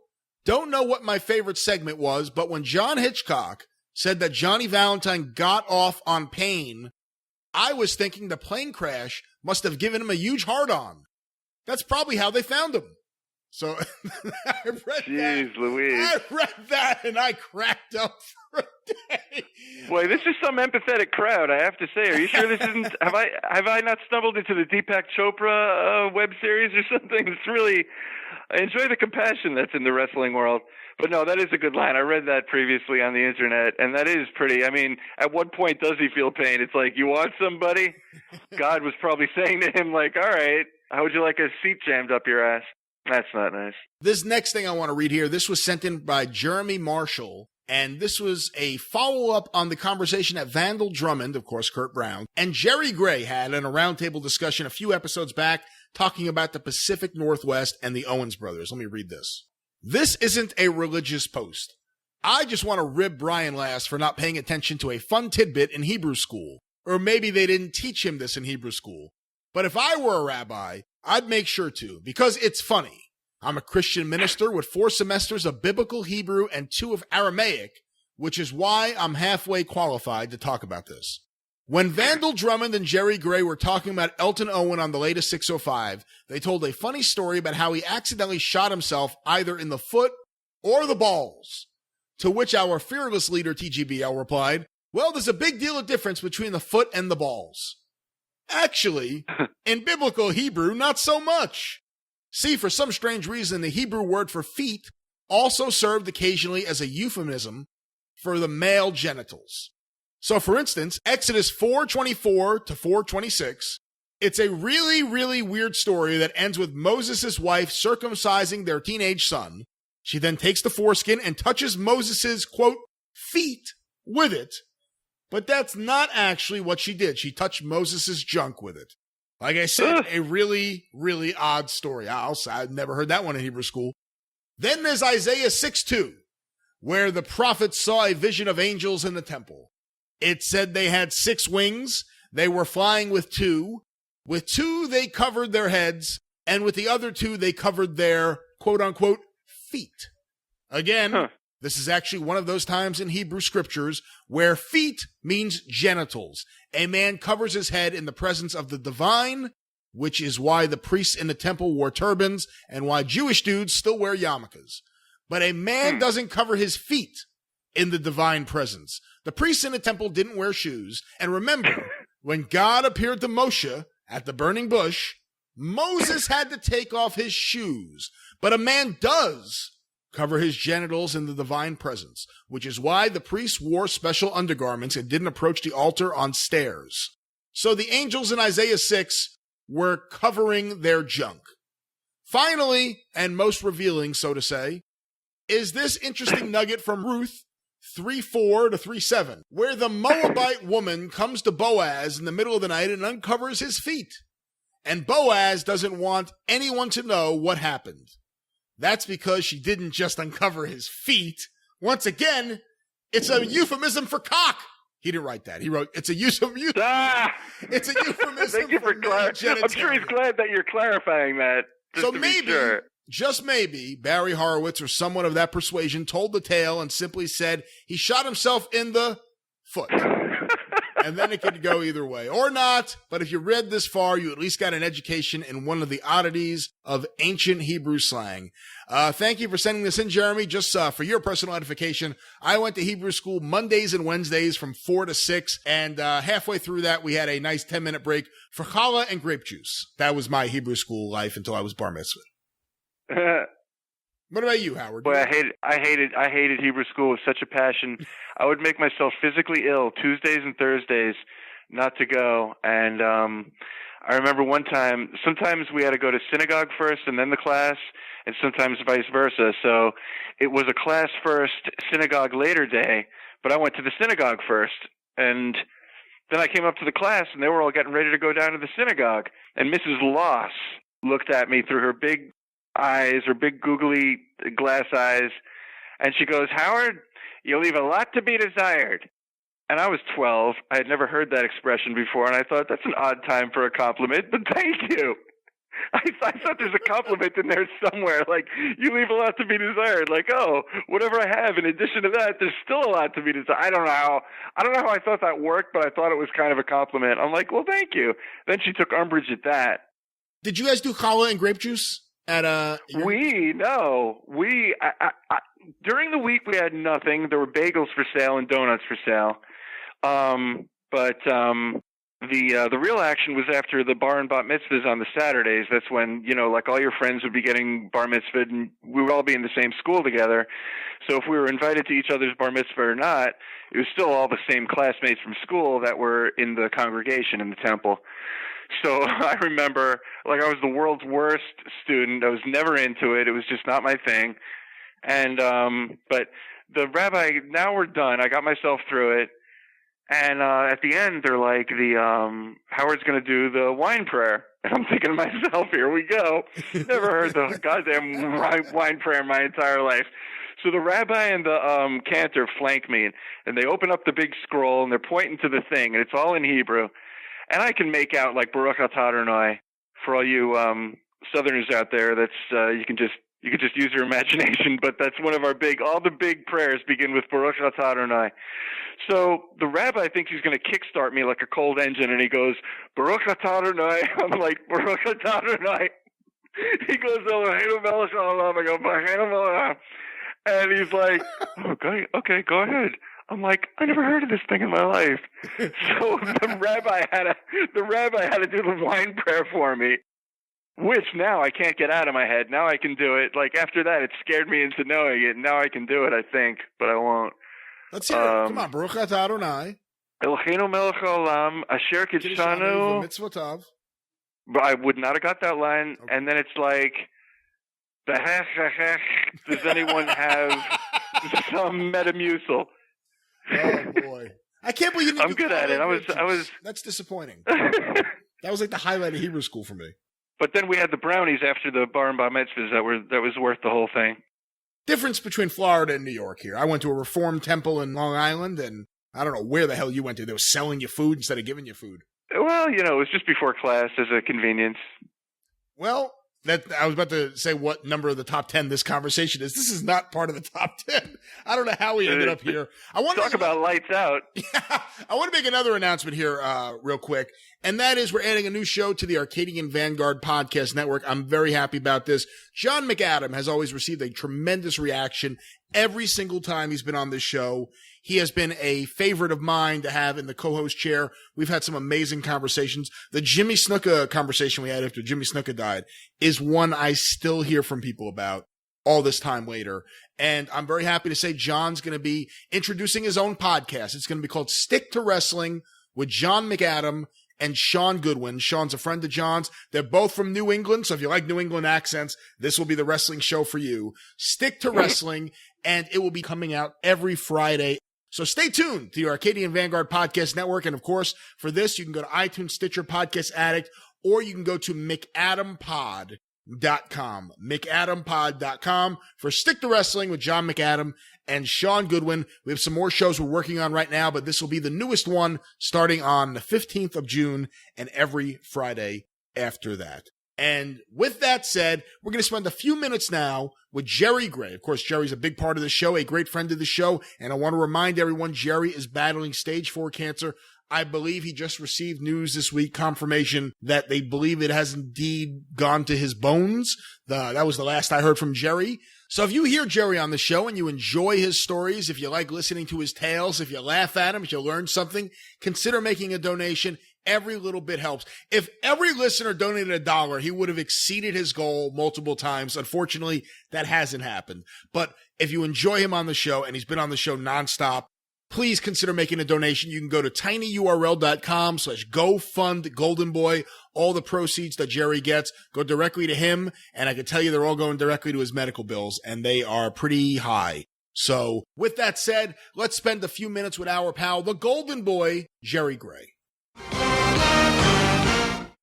And now let's spend a few minutes with our friend, the Golden Boy, Jerry Gray, this week here on the show. Once again, everyone, tinyurl.com/GoFundGoldenBoy. But Jerry, welcome back to the program.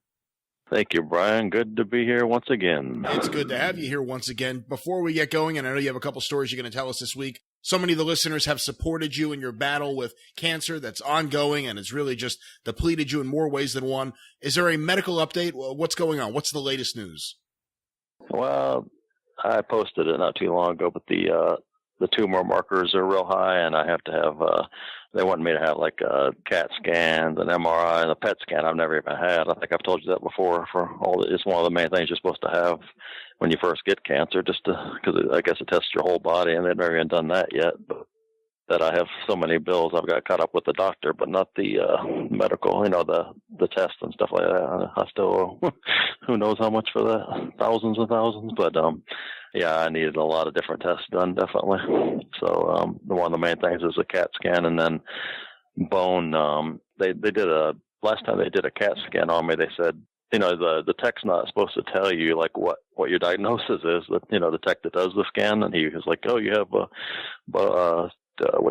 colon cancer, liver cancer, and bone cancer." And then I was like, "No, I don't know anything about bone cancer." So that's a new one that I've still haven't found out what's going on with that. I was kind of nervous to even want to know if I was hoping he was wrong, but then the doctor did tell me that it was growing like a bone, like my sternum was growing since it's been growing significantly since the last time they checked it, and I haven't had it checked for a while. It's been about at least a year, so hopefully, just trying to hopefully it's going to go away. Hopefully, that's the main thing. But like I said, I just need a lot of tests done. That's the main thing right now. Still a question mark what's going on exactly. Well, hopefully you can get those tests done, and hopefully the listeners will continue to help you out, and I'm sure they will. But let's lighten the mood a little bit, Jerry. Let's talk about a few things. I am curious. You briefly mentioned on previous shows that before you were in wrestling, you did have a little bit of an amateur wrestling background. Talk to me a little bit about that. Yeah, I started actually in 7th grade in Ohio, and Ohio was real big on amateur wrestling. And I wrestled in 7th and 8th and 9th grade up there, and then we moved to Florida. And actually, the training in the 7th grade, or in the coach, the training he put us through in the 10th, 11th grade. That's how hard Ohio wrestling was. It was easy down here compared to. So I knew a lot compared to like I said, the wrestling down in Florida wasn't as big as it was up north in Ohio. So, and then I had. That's when I wanted to be a pro too. The whole time I wanted to be a pro, and I thought you had to actually have amateur experience because. Every promoter I'd talked to back then would tell me, of course, the old line, you had to be an amateur champion, go to college, be the NCAA champion. And I remember Matsuda told me that when I was about 16. I called him and he said, yeah, win the state, go to college, win the NCAA championship, then call me. I was like, wow, Jesus. So I was actually trying to do all that. And then Graham Malenko, I met him and he goes, don't listen to them guys, they're lying. He said, Graham went to the 8th grade. He said, you don't need no amateur. He said, you don't need any amateur experience. But anyway, I'd already done it for a while before Malenko told me that. And I actually tried to, I knew what was going on because I knew an old wrestler when I was a kid. Billy Coleman was his name, like an underneath wrestler in the Sheik's territory. And he had told me some of the secrets. And plus I read that book also. I'm sure a lot of people remember that Whatever Happened to Gorgeous George. That exposed me to a lot of the secrets when I was a kid, that book that, I can't remember the guy's name. His dad was a wrestler, Frank Jarrett. He wrote that book, Whatever Happened to Gorgeous George, and it exposed the business. Yeah, it exposed the business a lot in that book. I remember I was like, that's what smartened me up pretty much. A lot of the the razor blades and stuff like that.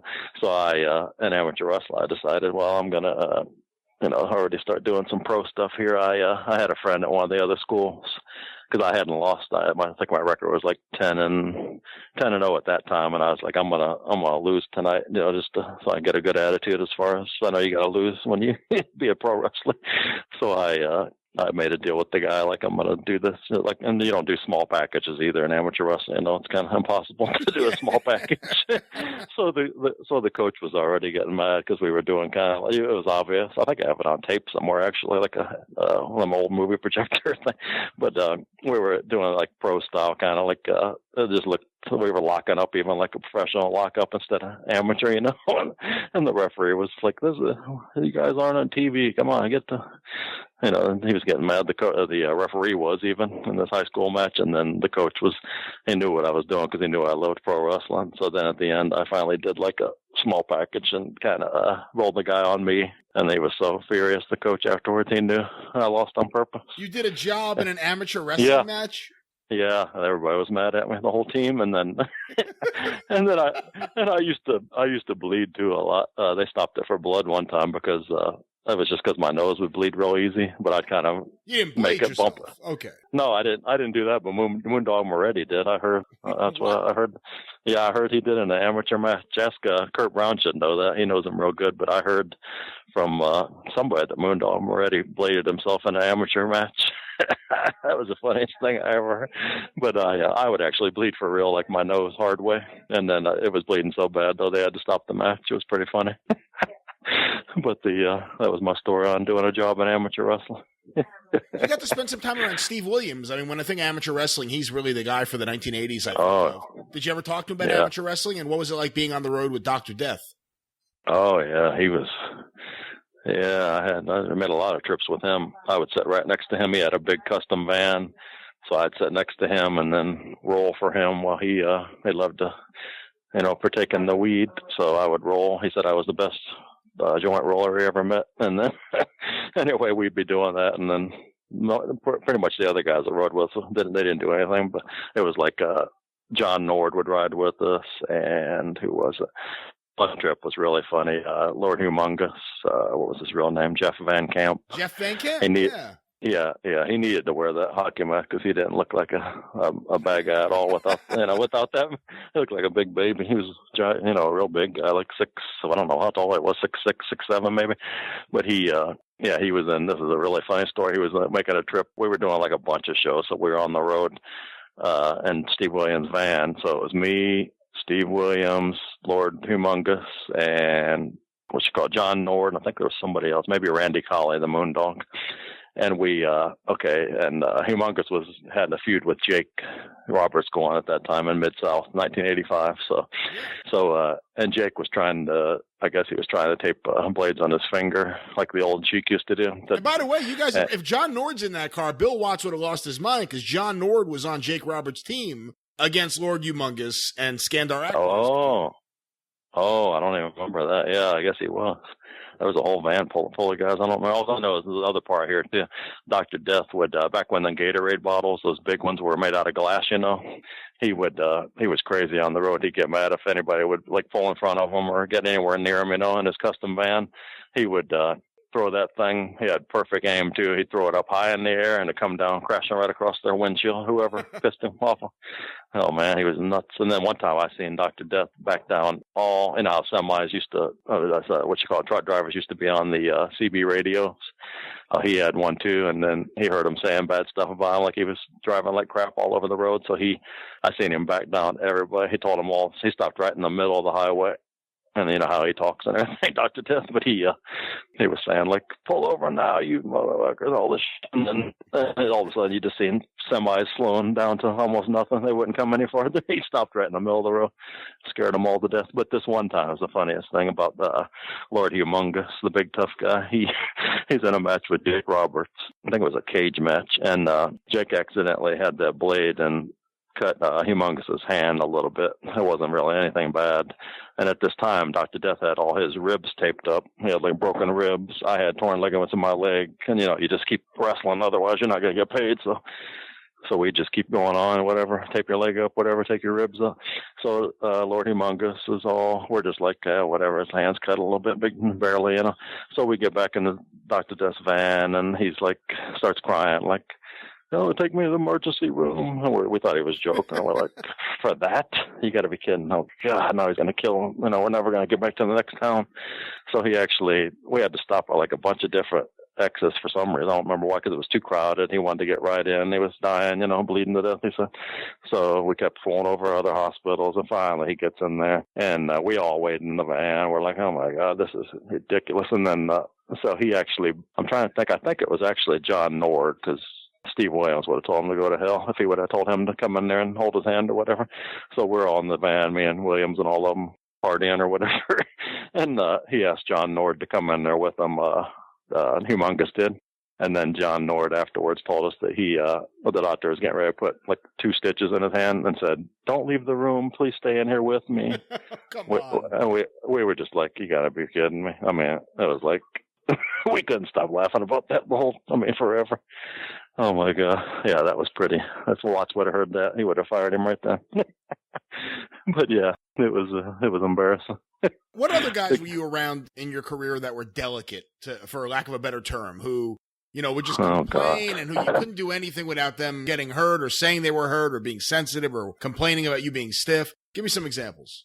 Trying to think, because they were pretty much tough guys when I first started. There wasn't too many of them, but the newer guys that just started out, I'm trying to think. It'd have to be somebody like, the younger guys that probably like Sting, people like that, the people like the next generation.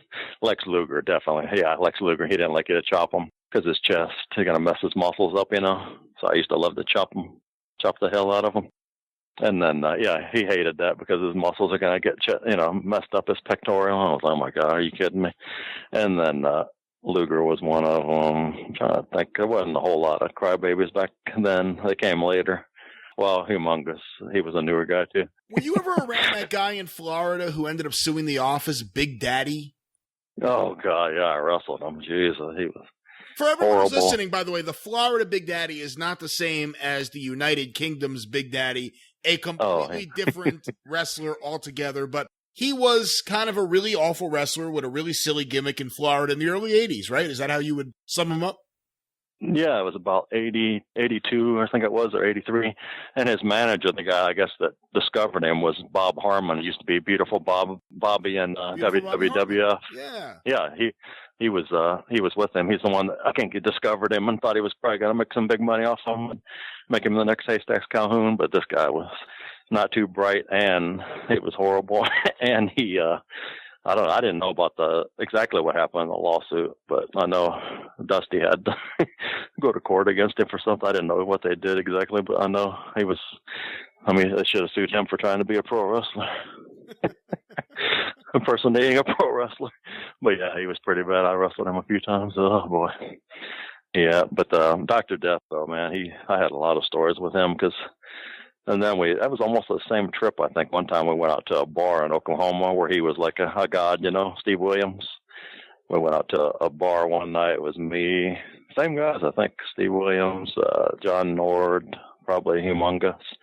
And then I didn't drink, so they're all wasted. Well, mainly Steve Williams was wasted, and he was going over. Did I tell this story yet? He was going all over the bar telling everybody that I was a pro football player because there's a pro football player named Jerry Gray. He's a black guy, but the guy named Jerry Gray, but you couldn't tell with the helmets and everything back then, And he was telling all the people in the bar that I was a pro football player, Jerry Gray, and all this, and then they all believed it. And I don't know anything about football, and they were all coming up to me, and then I don't know what he did, but he ended up making everybody in the bar so mad they wanted to kill him for some reason. The wrong guy to want to kill, And then they're telling us to leave at the end. And like I said, I'm the only one that's even straight pretty much.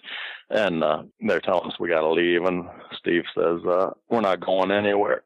And so they didn't know what to do because they're trying to close the bar, but he just sitting there looking. He's not going to leave. And then when we did finally leave, there's like at least 30 people out in the parking lot waiting for mainly him. They were mad at Steve Williams, and they were all screaming at girls too. They were all screaming at him and yelling. And then what could he have some done? girl went. I don't know what he did because I was mainly just sitting there. Couldn't wait till we leave the bar finally because he stayed forever. Mr. Innocent. And then I was just wanting out of yeah. I was just wanting out of the bar. Yeah, I was looking for women mainly. I didn't care about the drinking, but it was like Oklahoma, some part of Oklahoma. But when we left though, they were all screaming at him, throwing stuff at him, and yelling, and they mad at him. And then right when I got in my side next to him in the front seat, some girl went to swing at him, hit me right in the nose, and he's seen this. Steve Williams, he didn't care if it was a man or a woman. He's tear your head off. And he goes, "Did she hit you, brother?" And I just said no because I knew he was going to kill her. Because I said no. My nose was like throbbing. Oh my God! And I said no, she didn't. And he's like, "Look like she hit you, sure, brother." And I was like, no, let's just go, Jesus. So then he's driving. This is how over he was in Oklahoma. I'm telling you, he was driving like all over the road, and the cops just kind of slowed down to look to see they're going to pull these guys over, and then they seen it was him, and they must have knew him from before or something because they just kind of kept on going when they seen his face. There was more stories that happened that night, but I can't get into that because it was, I don't know. I know he had a wife and everything. I'm not going to tell what happened. Yeah. He invited some people over to our room just for a joke. It wasn't like, I can't figure out why he invited these real big, like 300-pound girls. Come to the whatever room we were staying at, hotel, and I was like, what's he inviting them girls for? Oh my God. I mean, they were like big old cowgirls, and then what he did to them at the end, oh my God. He was just stretching her pretty much. Nothing sexual. He just got her down. Yeah, he got her down and started cross-facing her. We thought it was like, what? It was mead. me and John Nord and Humongous were all sitting there on the bed laughing kind of at first because he just got on and started wrestling her all over the room, big old girl. And he starts cross-facing her, and I was like, what the hell is he doing? Then he started getting kind of rough, and then we were like, okay, man, we had to pull him off over, and he's screaming. I mean, this is like 2 o'clock in the morning.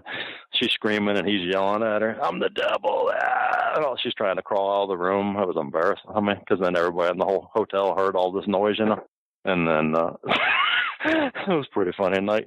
He's calling her Miss Piggy and everything. Come on, Miss Piggy. His voice. So we were laughing so hard, though, and then we finally figured, we better get him off of her because this is getting kind of out of hand. Cross-facing her and riding her across the whole room. I mean, it was like pretty wild. And then I had no room. I was staying at a different hotel with Dutch Mantel, and I realized I have no ride back to my hotel room. And it's probably like a few miles away, and there's no way he can drive now. He's so wasted. And then I asked that girl after he did all this to her, right?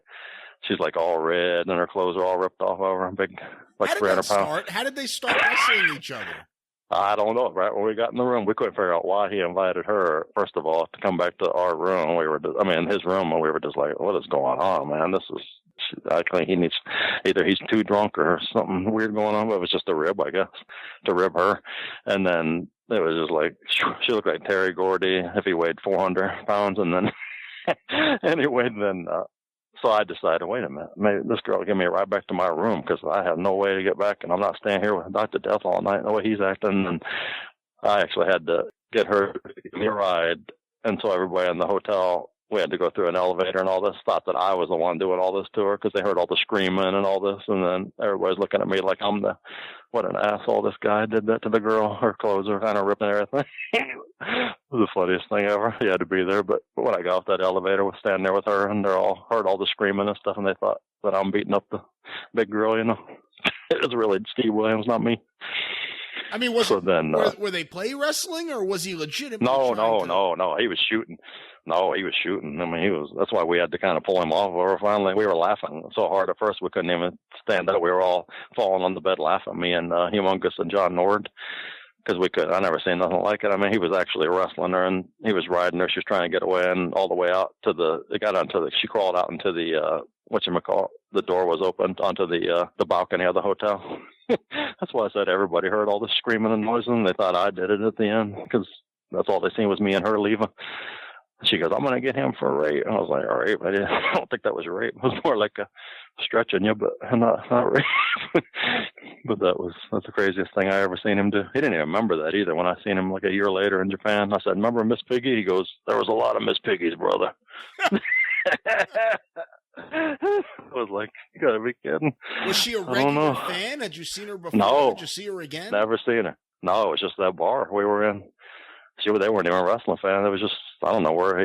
Afterwards, he just told, after all the people wanted to kill him, and the girl punched me in the nose, that other girl, he just told them to follow us. There was a couple of them, but I think she was the one that had the guts when she seen the way he looked, Steve Williams. Follow us over to the room. She thought, I guess he liked her or something, but I don't know. It wasn't anything, but I don't know what he did it for, really. It was the weirdest thing I ever seen. Yeah, what did he say afterwards? Nothing. He was just crazy. When he'd drink, he was really rough, crazy. I never could figure out why he did that, really. It's like I didn't hang around much after that. Just rode with him, but I never went to no bars with him anymore. I was like, I'm going to get killed going with him to a bar. Jesus. The women will kill me. The women he picks. But anyway, yeah, that was, I think that was that same trip where Humongous' hand cut it so bad. He's probably still traumatic over that. Poor Humongous. Anyway, and then you said some other guys that were wimps, but I'm trying to think. There wasn't a whole lot in those days. And then in the late 80s, they turned into more, like people that I've trained and stuff. I've seen some stuff. I was like, you got to be kidding me, man. Come on. Crying over little things like, I remember Mondo Guerrero got some out of me one time, because we used to have like amateur shoots almost in Oregon because they liked it there, even though you're supposed to be working it. But some of the guys that end up shooting anyway, for real, like Elton Owens liked to see us shoot, but the store where we would work and just split them. Right. But it got kind of weird. Like we actually did get into a little bit of shooting, and then so me and Wanda were kind of shooting, and then Elton was really getting into that, and then I started chopping him after that, and he had handprints all over everywhere. He was so mad, and then, yeah, Mondo, I have to say, whined that time. As long as he'd been wrestling, I was like, oh my God, little handprints on you. No, he never. Well, I'm trying to think of anybody that was really, Lex Luger was probably the biggest baby, like when he ran from Brody and all that, because he was scary with razor blades on his fingers. Did you ever hear him tell that story? He even admits it. How scared he was. It's like, oh my God, I can't believe he just ran, jumped over the cage, and just. He says he talked to Brody after. Yeah, right.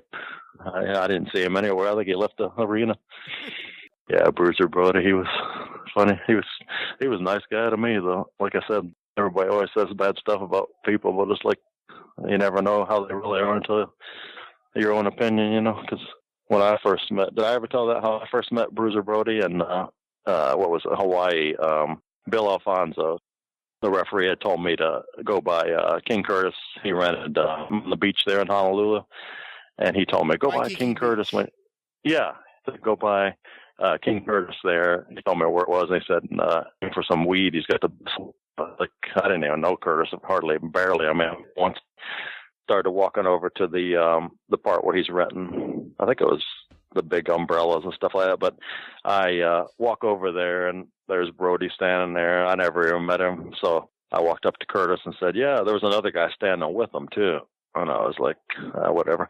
And so I said, yeah, Bill Alfonso told me to ask you for if you can get some weed. And he went, brother, you know, Curtis, and he goes, this is the chief of police standing here, brother. The guy that was with him, you know.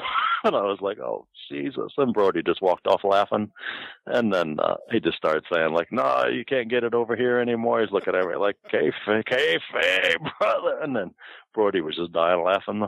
And then he just kept telling me all these stories Curtis did, like how the marijuana's not there anymore. And I was just like, okay, I get it. You know, this guy is not the right guy to ask in front of, you know. So then Brody thought that was so funny. Later he told me, he said, man, you had some balls asking for marijuana in front of I think he was the captain or something of the police or whatever it was. I was like, oh my God, that was embarrassing. Was Brody into weed? Oh yeah. That's why he liked me. After he heard that I asked for that right then, he started smiling. I never seen him smile a whole lot, but he was smiling then. Yeah, he was really nice to me though. He was a loner. That's why he liked me, I think, because I was too. And we were in Japan together, and we were both not talking. We were in the back of the bus, and then he just started talking to me then, because most of the guys on the bus were guys I knew he wouldn't like pretty much. I'm trying to think who was on that tour.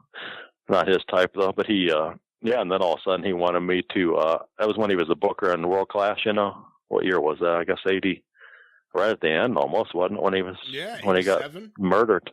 Yeah, because he kept wanting, I didn't know he was the booker there, and he asked me if I wanted to go to Dallas, and I was like, who's the booker? And he just pointed to himself, and then I was like, yeah. And actually, I finally got back in Florida after all the years paying my dues. I was like, oh my God, I want to be home for a little while. And then he kept calling Kevin Sullivan. I don't know if Sullivan remember this, though, but Sullivan was booking in Florida, and Brody kept calling him from Dallas. Sullivan said every week, what do you want me to tell him? He keeps asking for you, specifically for you, nobody else. Yeah, I was like, oh my God, I don't want to hurt his feelings. I'm not ready to go yet. And then he wasn't the booker anymore when that happened in Puerto Rico. Was he still booking in Dallas? I don't think so. I don't know for sure, but I know every week Sullivan was telling me, what am I supposed to tell Brody? He's calling me. I was like, man, he wants me that bad. I felt bad for never going. I probably would end up with Puerto Rico with him too, the way he liked me that good. But yeah, he was paranoid too in Japan. But he thought they were going to get him there. I remember his first tour that I did with him there. He was telling me and Mark Rocco, you know, the English Mark Rocco, Black Tiger. Yeah. He was telling me, him, and Kevin Kelly was there, Nails, and Jim Duggan. He was telling us to watch his back when he was out there working on Inoki, because he thought they were going to get him. And I was like, oh, this is weird. And then, we actually had to walk out kind of like halfway out to the ring. He kept telling us to watch it because he thought all the young boys and everybody was going to attack him for some reason. I never could figure that out. What he had heat with them for, or I don't know what. I think the Kusa or something was mad at him for something he did. You know, I guess jumping from Baba to Inoki. I don't know exactly why he was so worried about that, but that was a weird.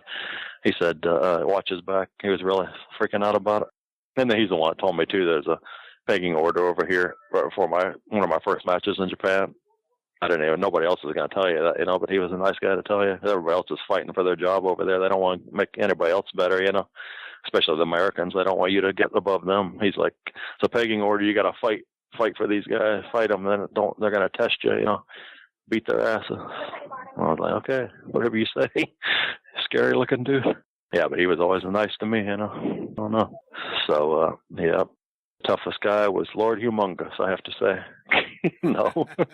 But anyway, yeah. But Watts, I was just posting one of my old checks. I got to look for the other ones where all the bonuses he gave me instead of fines. Yeah, I saw that. Yeah, he gave me bonuses, though, a lot of times just no reason. Just like a bonus for this and that. And then I got fined one time. That was Terry Taylor's fault for walking up to some girl when I was talking to her because he was a baby, No, that was Grizzly Smith. He was jealous. That's what it was. I forgot. Yeah, it was a younger girl, and Grizzly Smith didn't like it. Me talking to any of them. I didn't know at that time what his deal was. Yeah, well, I'm curious about that because, now if you bring up the name Grizzly Smith, everyone will right away say, oh, that guy, what a pervert, what a nasty guy. The stories have gone on. Obviously, Jake talked about it openly in that documentary years ago. And the stories are out there that Grizzly Smith, beyond even Jake's mom, just in general, had a thing for underage girls. Did you know that? Did you hear that back then? Back then, he hit it good because I used to even ride with him, and there would be like maybe 13-year-old in the front with him, and I thought it was just like I thought he knew her parents is the way he made it out to be, like he knows her parents, and she gets to go on a trip and see what it's like in wrestling. That's all I thought. I had no idea. Yeah, but it was kind of weird, now that I think about it, now, but I had no idea at that time, so but I didn't know. Saw him with underage girls. Oh yeah, sitting there with them, but nothing else. He didn't do anything inappropriate in front of me, of course, but it's just like who knows what happened, whenever they went to wherever they were staying that night. But another thing too, when I went to Oregon, his old partner Luke Brown was the referee there, and he told me Kentucky. And I never even knew anything about it until he told me there. In Oregon, he was saying what a pervert he was and everything. I was like, oh my God, I was kind of shocked. I was like, I thought he was just a, older guy and professional and everything. I had no idea. And then I started thinking, wait a minute, he did have all them kids with him all the time. Really young girls. And they liked him actually too. They actually thought he was like a great guy. So whatever he did, must have given him a lot of money or something. I don't know. Something weird going on. I don't know if Jake told that on that movie or not, but his Grizzly's girlfriend is where Jake came from. Jake's mom was Grizzly's girlfriend's little daughter in the other room. Yeah, sleeping. Yeah. Okay, I didn't know if he told that on that movie or not. But anyway, but Jake always acted like he hated Grizzly, so it's like he would have never made it as big as he did if it wasn't for Grizzly. I was there. I seen him every minute. All he did was call Grizzly in Charlotte when I lived with him for ideas and all this. It's like everywhere he went, Grizzly got him booked there pretty much. He was always wanting to go back to Mid-South, and Grizzly, he'd call Grizzly all the time. It was like he got along with him a lot better than he makes it look like he did. Yeah, I don't know, he used him a lot if he hated him so bad. But anyway, but yeah, Grizzly, I don't know, I guess he had to have been. Some of that stuff's true because I seen the girls in the car with him. I just didn't know what they were in there for. I just thought it was kind of weird, He did it so good, though, I really didn't even suspect anything. You never would even think that. It's kind of weird, though. Why is an old guy have a young girl riding with him, I never even thought anything of it, though. Yeah, but Mid-South, that place, that's the best, I think, best learning I ever had, really, because Watts, that's why it was so good, because he didn't take anything from anyone. It's just like, you're not going to get fined. Just sit there and do your job. Everybody complains about it. It's like, yeah, they should have been fined for some of the things they did. I can see some of the stupid things. He must have just been in a bad mood when he fined everybody in that match with the Ernie Ladd's tape thumb and, all that stuff. What was that? The one with Cornette. Everybody got fined. Something stupid. I never heard. That didn't happen very often, though. It was usually something they should have been fined for most of the things people did. But yeah, I never did get fined, and he gave me a lot of bonuses, though. No other promoter ever did. one time I just took a real high backdrop, and I remember he gave me like $250 bonus. Somebody told me it was for that bump. I was like, yeah, I'm going to take a couple more of those bumps each match. There he is, the Golden Boy, Jerry Gray. Once again, tinyurl.com/GoFund Golden Boy to help out a truly good guy and someone who's been a big part of this show for a good while now, the Golden Boy, Jerry Gray. From there, Howard, we're going to move on now to a conversation I had with Jeff Walton. Of course, Jeff was just on Kentucky Fried Wrestling, a fine member of the Arcadian Vanguard Podcast Network, talking about his time in Memphis in 1985.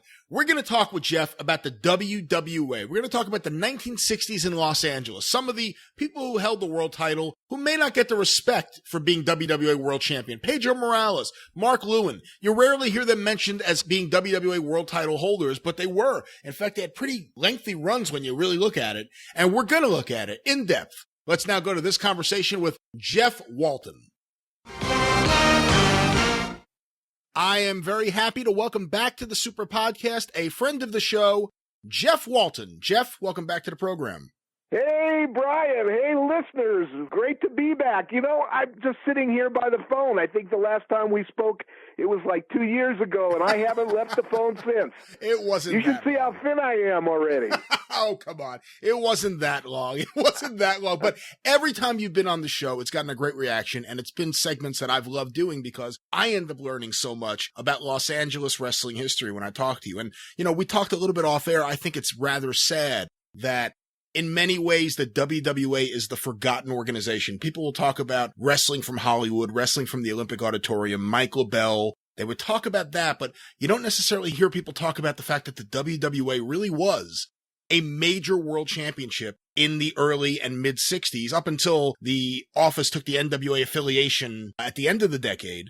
But when you look at it, the WWA had coverage in Japan. It had all the top Japanese stars would come into Los Angeles. You had all the top American stars and international stars coming in there. It was a major championship. And we're going to talk about a couple of guys today who held that title and really talk about their runs in Los Angeles and why they left an impact on Los Angeles and the WWA. And Jeff, the first guy I wanted to talk to you about was Bearcat Wright. And I know so many people, when they talk about Bearcat in Los Angeles, they go right to the incident where he walked out, or they go right to the incident where he, I guess, I don't think I'm saying anything out of turn, he shot on Fred Blassie, who he had been friends with, in the middle of the ring. And I want to talk to you about all that stuff, but let's get the backstory. Let's find out what was really going on. Do you remember when Bearcat first came into Los Angeles? Yeah. Well, Bearcat had come in years before, even before I was a fan, actually, and it had a pretty decent run here in Southern California. The trouble with Bearcat was, and I think to a degree he was his own worst enemy, you know, he thought that everything should come his way. And that was a feeling that he, I think, kept most of his life, and possibly was a detriment to his career. Now, you know, he wrestled throughout Southern California, going to San Diego and all the various little towns that we have out here. And the next time he came in was just before I got into the office. You know, it was in, around 1960, late 1962 into 1963. And at that time, I was Fred Blassie's fan club president. I know it sounds a little silly, but, you know, when you're a young kid and you idolize someone, in those days you started a fan club, and mine kind of started by accident. And I remember that Blassie was working in the territory, and Blassie was working as the WWA World Champion. And I had gone to see him in Santa Monica, and he said that he was having trouble with now get this, his appendix. And he didn't know, you know, he was going to try to schedule, and was hoping that the appendix wouldn't burst before. He was going to try to schedule between matches. And in those days, the big matches at the Olympic were like every other week, So he said, I'm going to schedule this. And this was around the time with Bearcat. I believe it was around early December of 1963. And Blassie, sure enough, went to the hospital, the emergency hospital, and they said, we have to do something about your appendix. So they took out his appendix. Now, a regular guy you recuperate is going to take at least 3 weeks, maybe a month, maybe more in those days to come back from an appendectomy. And Blassie was only a week out of it when he was scheduled to work with Bearcat Wright. Now, there have been so many stories on how this is what's going to happen, just like the Vince McMahon incident with Bret Hart. So Bret Hart's famous thing, that was, okay, this was long ago. This was something where wrestling was so tight, so close-knit, nobody knew anything about this. And, I've heard all kinds of stories from kidneys and this and that. That didn't happen until about 1965 in Hawaii when he had his kidney surgery. But getting back to this story, Blassie had the surgery and told Jules Strongbow, we're going to have this, Jules actually said he's got Bearcat right on top with him, and it's for the title, and they're going to go one fall, and that's going to be it. And Jules told Blassie, can you at least go, 5 or 10 minutes, And Blassie said, yeah. And the idea was not to take the title off of Blassie, but to have a series of matches with Bearcat. Now, Bearcat didn't want to wait, had his own agenda, and Bearcat ends up taking Blassie, and I was there that night, so I remember the match. I was like in the second row. Oh, wow. And took him, and all of a sudden they were by the ropes, and Bearcat spins him around and pins him. And Blassie's leg couldn't reach the ropes. He held him in there, and they counted 3, and Bearcat grabbed the belt and was declared the new champion. Now, at that time, nobody knew anything. Nobody knew it was a screw. But afterwards, Blassie got up in the ring, and I think Red Shoes Dugan was the referee, and started to, with Red Shoes Dugan. Bearcat had already taken off. And from what I heard, Bearcat didn't even grab his clothes, grabbed everything, and took off in his car. Now, the next time Bearcat was scheduled to wrestle was the following Monday in Valley Gardens Arena, which is a small, tiny little arena in North Hollywood, which is not that far from the Olympic. But anyway, so I went out to Vineland Gardens Arena and was in the parking lot when Bearcat drove up. Then Bearcat goes into the arena. I was still outside. And I remember it was no more than 5 minutes, and Bearcat comes running out, jumps in the car with his bags, and takes off. And then we heard they announced that on the following Wednesday TV show that Bearcat Wright had been the commission, the WWA representatives, had found that something wrong, and that Bearcat refused to defend the title against Freddie Blassie again, and had left town. And what actually happened was he did leave, went up to Roy Shire up in Northern California. And they finally, with the help of Shire and Strongbow, they got the belt back. And Bearcat Wright was persona non grata down here for many years. But he did come back, and at the time when he did come back, I was working in the office. And he only worked, I would say, about a month, and then he took off again. His being reliable was not the MO of Bearcat Wright.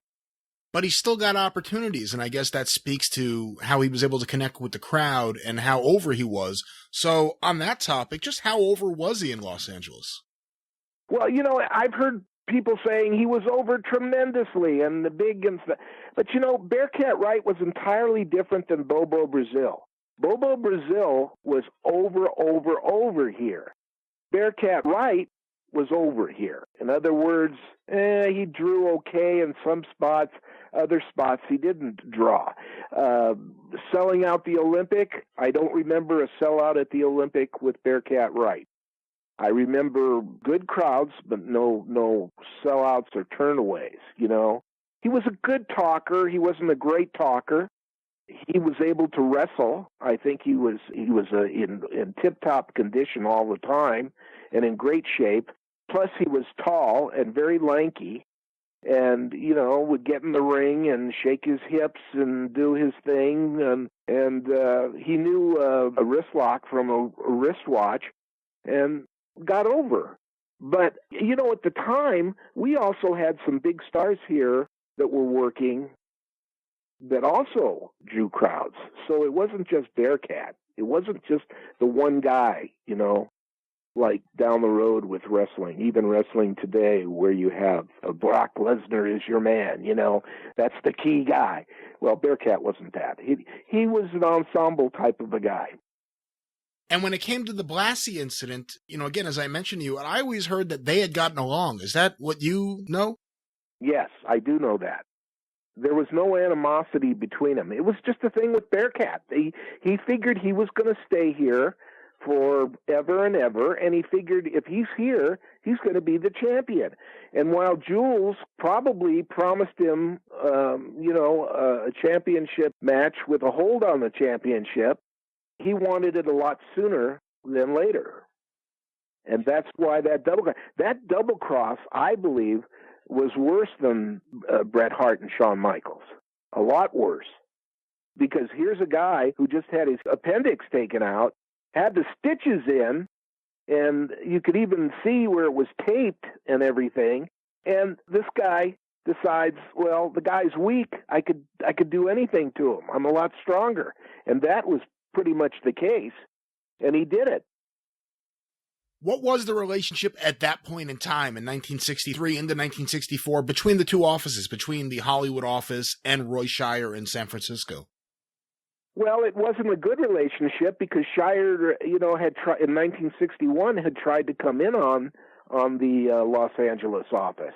He was working with Vern Gagne, and both of them tried to come in. And Shire ran 2 shows at the L.A. Sports Arena, which is just about a mile away from the Olympic Auditorium.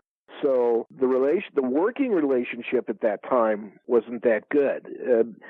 Also, you know, the main people in the office at the time were Charlie Moto, Jules Strongbow, and Chandra Szabo, and all 3 of them had been wrestlers. And, of course, Shires had been a wrestler. And Shires, of course, had ambitions to take over all of California, and it didn't work out. Shire tried to pull something too, a few years after this, I guess it would have been, where he tried to go into Hawaii against Ed Francis and Lord James Blears, and he tried to run against them. That was the time when a lot of territories were taken over by other territories, or attempts were made. It was the same thing with Bill Watts trying to, and succeeding, taking over the Oklahoma territory from Leroy McGurk years later. And also in Texas, a lot of times, Paul Bosch was invaded a few times by a couple of the other promotions down there, Fritz von Erich and Joe Blanchard. Blanchard, yeah. So that was a common thing. You attempted it, you know. Either that or you bought the other guy out if he was willing to sell. And that was the way it went. But in most cases, the invading wrestling promotion did not succeed because of the longevity of the previous promotion. It's the same thing with us, with the WWA. Yeah, they tried it against you. Vern Gagne tried it. Bruiser tried it. Why did everyone want Los Angeles? Why did they think L.A. was going to be ripe for the pickings? Because it was a big wrestling area where they figured they could really make a ton of money. There were a lot of places to go, a lot of smaller cities, and it was ripe. They figured for the pickings, you know. They didn't realize that we were doing just as well, if not better, than they were doing. And I remember, and of course then when Mike LaBelle took over the territory, Mike was the kind of guy where he hated to lose. So he would, like Vince McMahon, he would do anything he could to put the other guy out of business or keep him out of this territory. This period of time in Los Angeles, the early 60s, the mid 60s, so many of the names that we think of, that we immediately align with Los Angeles wrestling are the big stars there at this time. Fred Blassie, The Destroyer, Rikidozan. I mean, all this is happening in this period of time. How was the Olympic doing in general? And also, at this point in time, how did the spot shows do, and what was the spot show crowds like? Well, I'll tell you, the Los Angeles area and the Olympic were synonymous with creating top stars. And that's when Buddy Rogers came out here. He was really not a star, but he became a star once he came out here and wrestled, and this is going back into the late 50s and before he went to the Northeast. And you name them, and they were created. Nick Bockwinkel started out here. He learned to wrestle out here. He lived out here. And Nick just did jobs out here while he was working out here. But then he went to, of course, other territories and became a super champion for Ganya for years and years and years.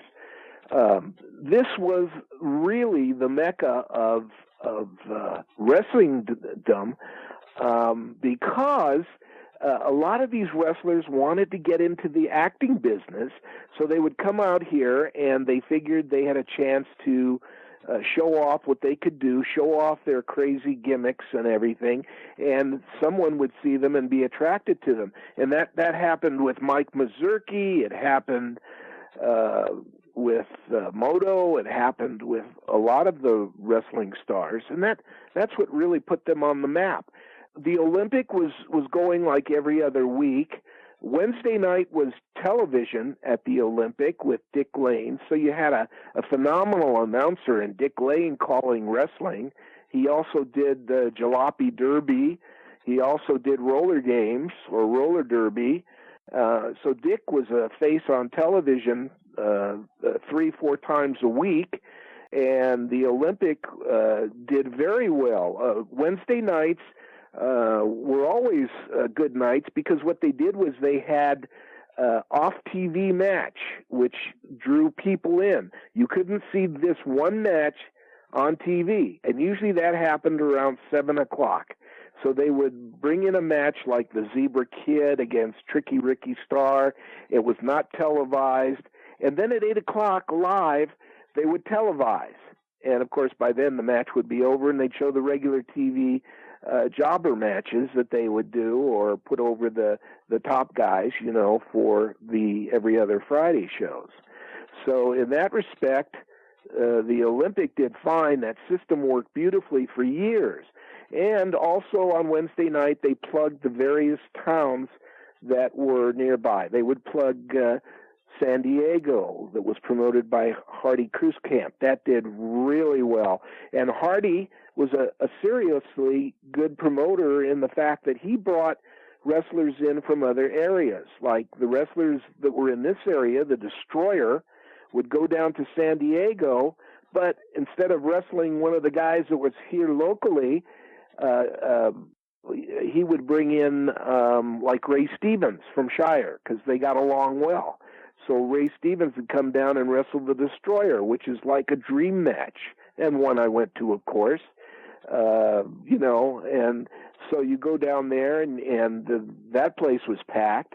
And at the time, it was Monday night was Ventura, where they had the big fire not that long ago. But the fairgrounds still there, still has the building there. Tuesday night was Long Beach. Long Beach did very well, and of course Long Beach is not far from the Olympic Auditorium. So the wrestlers had short trips.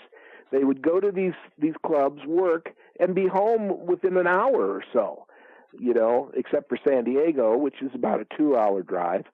And Long Beach was Tuesday. The Olympic was Wednesday. Thursday night was Bakersfield, California, and that was Jules Strongbow's own club. He owned the building, and so all the guys would go to Bakersfield. years later, when I came into the office, I started to run El Monte, California, which is only about 3 miles away from the Olympic. And I ran at Legion Stadium there for years and promoted. And I used to have meetings with Jules on Monday, and Jules would sit back in his big chair and he'd say, "Okay, Jeff, you take the first pick. You have any wrestler you want." And I'd say, "Oh boy." I'd say, "Okay, Jules, Bobo Brazil." Oh no, Bobo's working for me in Bakersfield. Oh, okay. How about Freddie Blassie? Oh, no. Freddie's working for me in Bakersfield. Oh, okay. Well, can I have like the Torres brothers and can I put the? Oh, Jeff, you're just asking me a little too late. I just got the Torres brothers to work for me in Bakersfield. Well, Jules, who have I got to headline in El Monte? And he'd say, "Well, you could have the Oregon Lumberjack," which was a jobber guy, you know. So I ended up making my own stars, you know. I brought in a guy that just couldn't even wrestle, but we called him Country Boy Dean, and he was a big, heavy-set guy, and I made him that he lived in El Monte. And I actually got John Tolis and worked a whole big program with Tolis, and we sold out, and we did more money than Jules. And Jules says, "Wait a minute, what are you doing that I'm not doing that you're selling out?" I'm so proud of that. I had to tell you that. So anyway, Thursday it was Bakersfield and it was El Monte. And then for every other Friday, it was the Olympic. And if it wasn't the Friday they were working, usually the guys were off. And then Saturday it would be San Bernardino, and on like that, and then we'd open up new clubs in various places like Pismo Beach and run spot shows up there. Santa Maria run spot shows up there. Sometimes we would do well at these little clubs, and sometimes it was a struggle. I know for me with El Monte, I struggled. I really did, and everybody said, "Well, you're too close to the Olympic, you're not going to draw." So that only made me want to draw more, and I would film the back of my car up with flyers with rocks in plastic bags, and I would drive around the neighborhood just by myself, throwing out the flyers on people's lawns and giving all kinds of discounts. But that's what you did then. That's how you did it, you know. And everything was good. Everything was on fire, and we kept having. What was good with us is Gagne kept the same guys for years and years and years and years, and did these squash matches on television. And funny little story. Today's my 48th wedding anniversary. Oh, happy I got anniversary. married in Minneapolis, and I got married at the hotel where they had the wrestling matches. And I got married on a Sunday, and they had set up the studio that was on top of the Calhoun Beach Hotel. And I left my wedding, I left my wife, and I went upstairs to look at the wrestling set that they had on TV 48 years ago today. Anyway. Oh, mazel tov. Congratulations. Thank you. But that's another story. But anyway, it was a good time, and we brought in wrestlers left and right, and a lot of guys that weren't known anywhere. We gave them their first break, and then they went on to do just tremendous things. You name them, you know, Roberto Duranton from France, and Tricky Ricky Starr, who went over to England and just became a huge star. And of course, Pedro Morales, who was underneath on the East Coast, and we brought him out here, and Pedro became our WWA champion for a while, and drew tremendous crowds. I believe that Bobo drew tremendous crowds. Morales did tremendous. Blassie, of course. Killer Buddy Austin, of course. And not to put down Bearcat, but Bearcat was a good hand with the other crew. I mean, he was like a cowboy Bob Orton of today, you know, good enough to draw for as long as he's drawn. Okay, I have a bunch of questions. After all that. Well, first, I started this, huh? You started. Okay. This is your fault. Happy anniversary. Thank you. First, when it comes to Bearcat, obviously one of the things people still talk about to this day is he was the first widely recognized African-American world champion. Was that played up heavily in Los Angeles? Yes. Yes, there's no doubt about that. You know, I think we were always super fair at the time to black athletes. In fact, over and above. And yet, when we had Armand Hussein come in, and he also had a guy that had just started out named Samba Lumumba, they came in and they worked as a tag team and came up to the office and said, we want to stay here. And Jules said, well, yeah, sure. As long as you're drawing and making, you know, good money, you can stay. He said, no, you don't understand. We want to be the top guys forever in this territory. Well, that's nice. And Jules said, look, it doesn't work that way. You're here for a while, and after a while, you move on to another territory. You're going to make yourself big names out here, and you're going to be very successful, I know. But there's no such thing as somebody staying in an area forever. And yet a lot of wrestlers attempted that. Some of them even did that because they lived in that area. Jerry Lawler, of course, in the Tennessee area, and some other guys, Eddie Graham, Florida, etc. Sure. But the racial thing then, the racial card came out with them. And what they did was they sued us. They took us to court, and we ended up winning. And they moved on to other things. Hussein moved on to other territories and tried to do the same thing in other territories. Bearcat Wright had that same mentality. He wanted everything right away. And he wanted to move up the ladder, and he wanted to stay on top of that ladder. But that's not how the business worked. It didn't matter whether you were green, yellow, black, white, whatever. That's not how it worked. You drew for a time in a territory, and then you moved on to another territory. And unfortunately, that wasn't the issue with Wright. Wright just decided, look, if I don't get all the marbles, I'm leaving. And there were a lot of other guys that came in here, did the same thing, mainly because they weren't happy with their payoffs or whatever it was. But there was no discrimination. And the second time he came into the territory, and when I was in the office, there was never any such thing as discrimination, nor did he ever say that there was with anybody.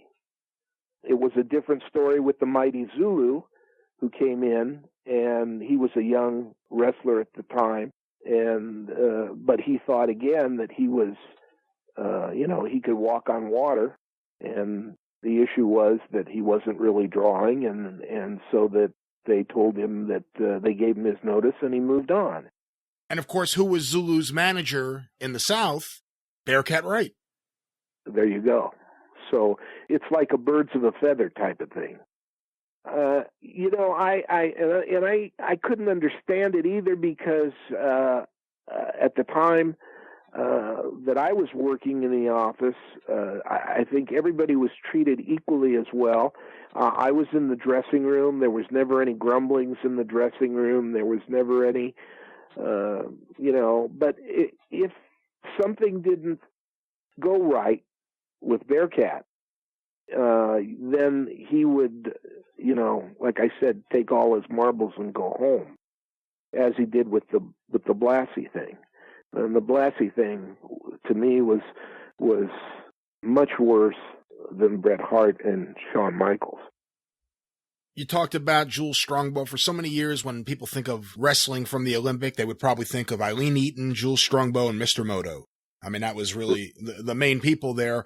When Mike LeBell did take over from his mother, how did the old guard get along with Mike? Well, it wasn't really his mother. Cal Eaton, who was Mrs. Eaton's husband, he was really in charge of wrestling for a while, and he kind of took it over. Mrs. Eaton was always involved in boxing, and Cal, when he first started to take over wrestling, he wasn't in good health. So then what happened was that Jules wanted to retire, and Jules liked Mike very much. Mike was the treasurer and box office manager for the Olympic Auditorium, and he was Mrs. Eaton's son. And Gene just loved the movies and did the stunts and acting in the movies. And so Gene was a wrestler, so Gene worked and did very well in the Texas area. And he worked here for, underneath. And he didn't mind because he was doing a lot of acting stuff. So when Cal Eaton passed away, Mrs. Eaton's name was put on as the promoter. And eventually, Charlie Moto got out of the office to handle just the Japan side of things with Shohei Baba. And so he got out, and Mike took over. And Mike was all about putting bodies in seats. That was his big thing. So Mike started out then promoting, and it wasn't shortly after Mike became the promoter that I came into the office. And my value was I was such a big mark, I was such a big fan, and I knew so much about wrestling, and not so much about the past history, but about the golden age, which I call it, of wrestling, which was Blassie, Buddy Rogers, and the Torres brothers, and all the guys that had come in and out of here, So, and I had the fan club from 1960 through about 1967. And then it was taken over by John Arisi on the East Coast, and he did a great job too. But that's pretty much the way it came to be. It was Mike LeBell, and Moto still worked as our matchmaker before he retired. And then once he retired, there were different people that did the book. Blassie did it for a while. Destroyer did it for a while. Different guys came in and handled things. Some were very good, and some stunk. And we would go up and down with our business. And some were great times working with people like that, and working in the office, and working at our meetings when we would get together on Mondays, and then we would get together on Fridays before the matches, and go through everything and plan everything out for the next few months. And so it pretty much ended up with Mike and myself handling things for the longest period of time. And like I say, having somebody like Moto or Leo Garibaldi being our booker and matchmaker.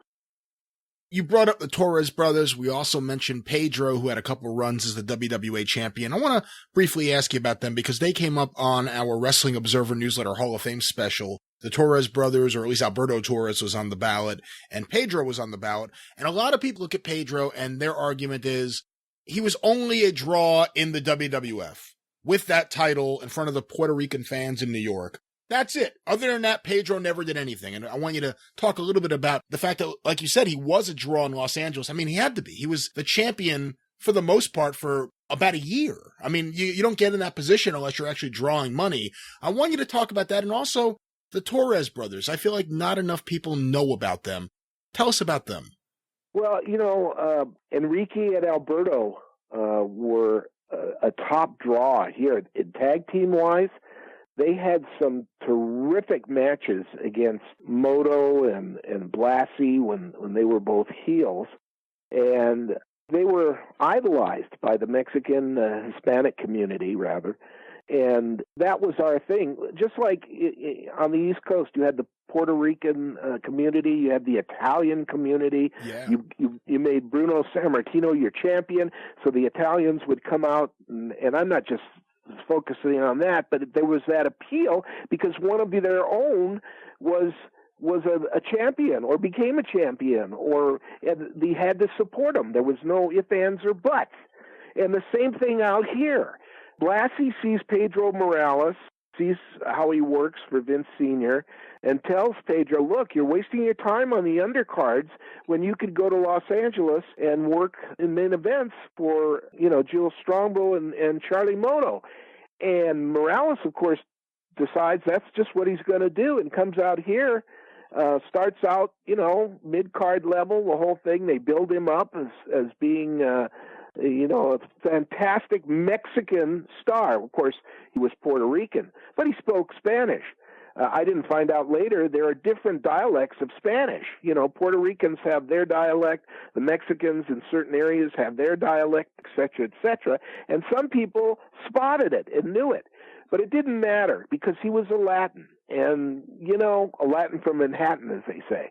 And he came out here and worked with Blassie, worked against a lot of guys, and the local area supported him tremendously. They were drawing packed houses with him, and he had that fire, he had that spark, he had that nobody can beat me, come and get it, and it was for a while he was doing tremendous. Now there was an athlete that was tremendous. He became rather conceited as time went on, but that's what happens sometimes with baby faces. They they think everybody loves them and they love themselves, and it happens that way. But as far as his wrestling ability, from here, he went on to Roy Shire. Okay, he did okay with Roy Shire, but then from Roy Shire he went to Australia and New Zealand and all through that area, and drew tremendous business, and came back here and drew even bigger business when he came back here. In fact, even when Bruno was grumbling that he wanted to give up the belt, Vince Sr. said, the one person I want to give it to is Morales. That's the only person I want to give it to. And everybody else was lobbying for Victor Rivera. Believe it or not. Yeah. Yeah. In fact, Victor Rivera got more votes than Morales. Who would have been voting? Well, at the time, they had the owners of the WWF beside Vince. They had Willie Gilsenberg, and so they all wanted Victor Rivera. Because I had always heard that Monsoon spotted Morales in Hawaii and couldn't believe what he was seeing. That here's a guy, he's really over, he's really firing. Well, Monsoon had known him, and because he had worked in the East Coast. But the improvement of Morales and what he was drawing in Hawaii at the time, that was a key thing for Monsoon to tell Senior, hey, it should be Morales that holds the strap if we take it off of Bruno. On the topic of WWA World Champions, Mark Lewin had a pretty long run with the title in 66 into 67. I must admit, I know a lot about Mark Lewin's career. I don't know very much about his run in Los Angeles. What can you tell me, Jeff? Well, Mark had been here several times, but not for long because, Lewin traveled the world. I mean, that's what he wanted to do. He was kind of like the Don Morocco of years ago. And I remember him coming in here and working as a baby face, which he was tremendous. Vince Sr. even said that if he had to pick the best baby face of all time, it would be Mark Lewin. He had such a great run. I mean, they were tag teams on the East Coast, Don Curtis and Mark Lewin. And they drew tremendous houses against the Graham brothers, Eddie and Jerry. It was only a matter of time. Lou Thez had come in here after losing the NWA title. And about 2 weeks after that, Lewin came in here. And Lewin, as I recall, was a tremendous babyface, and everybody loved him. And, you know, they played up the idea that he's the Jewish golden boy, and on TV they know, did. I'm always curious about that. You know, me being Jewish myself, I'm always curious about wrestlers that it was actually pointed out on TV that they were Jewish. So on TV, that didn't happen that often. We had a guy here, but we did that here. See, we had a guy here by the name of Abe Jacobs. I don't know if you remember. Yeah, of course. Oh, okay, well, Abe was played up as the golden Jewish wrestler, you know, and had a great run here. But Mark was such a good-looking guy, you know, and his scientific style of wrestling. So when he came in around the same time as close to where Bearcat came in, he was here not that long, and he changed his persona. And in one of his matches, which was against Iron Mike DiBiase, he went crazy. He'd start jumping out of the ring, walking on top of the seats, walking on top of people, and they started to call him a maniac. Dick Lane was the one. Started calling him maniac Mark Lewin. And Mark's whole persona, he'd come on the interviews, and all of a sudden, from this clean-cut, cute Jewish guy, he was a mental case. You know, his eyes would roll back in his head, and he you know, even if he didn't talk on TV, he'd have foam coming out of his mouth. And Fez, now, since he lost the NWA championship, still had the old belt, the original belt. And he came in, Jules brought him in, and they wanted to put the strap onto Mark Lewin, which they did. And this happened, I think, on October 28th, 1966. Yeah. He beat Lou Thesz. Wow. And I'm just trying to think here. I'm just trying to think. And he went on to beat Iron Mike DiBiase Sr. He beat Buddy Austin, Bobo Brazil, and even worked with Pedro Morales. So I know those matches drew tremendous because I went to those matches and sat in the very back and watched this guy work. And as a heel, he was tremendous. And of course, years later, when he went down to Australia, and he was the first American wrestler to work on Channel 5 down there, their Australian television, for Jim Barnett, he could do no wrong. They were turning away people left and right. And, you know, he did the same thing. And when he went to Florida, and he changed his persona again to the Purple Haze, I believe, and worked down there, and worked, I think, with Dusty Rhodes or against Dusty Rhodes, and drew tremendous crowds. So, again, you know, these guys, a lot of them, they come here and, okay, maybe they're mid-card workers or whatever, but by the time they leave, if they have the promotion and they have the ability, they go away as named stars. And once again, remember, we didn't have all this media stuff, you know, multimedia stuff, Facebook, all this stuff where people instantly can tell about a match or a person or whatever. We only had the wrestling magazines, and the wrestling magazines, you know, were like 3 months old before you got the news that there was a Bruno Sammartino, Fred Blassie match. And so times were a lot different, and the media stuff was a lot different. But television was still the key. And these guys would make a name for themselves, and they would, Mark Lewin especially, you know, and you never knew if he was really crazy or not. And to this day, you don't know that. He's got different personalities, you know, that's what I understand anyway. And, I mean, he's 80 years old now, but I'm sure he's, and I know he wrote a book, and you should have him on your show because I think you'd find him absolutely fantastic to interview, really. There he is, friend of the show, Jeff Walton, with another fun segment. You'll be hearing more from Jeff in the weeks ahead, but very interesting talking about the WWA, a forgotten territory in so many ways. People know about Los Angeles. I think a lot of people overlook the fact that it was a major world championship, and we'll hear a little bit more about that actually when we talk to Fumi Saito about the early days, the relationship between Giant Baba and Antonio Inoki. That'll be coming up in a little bit, but first, Book of the Week!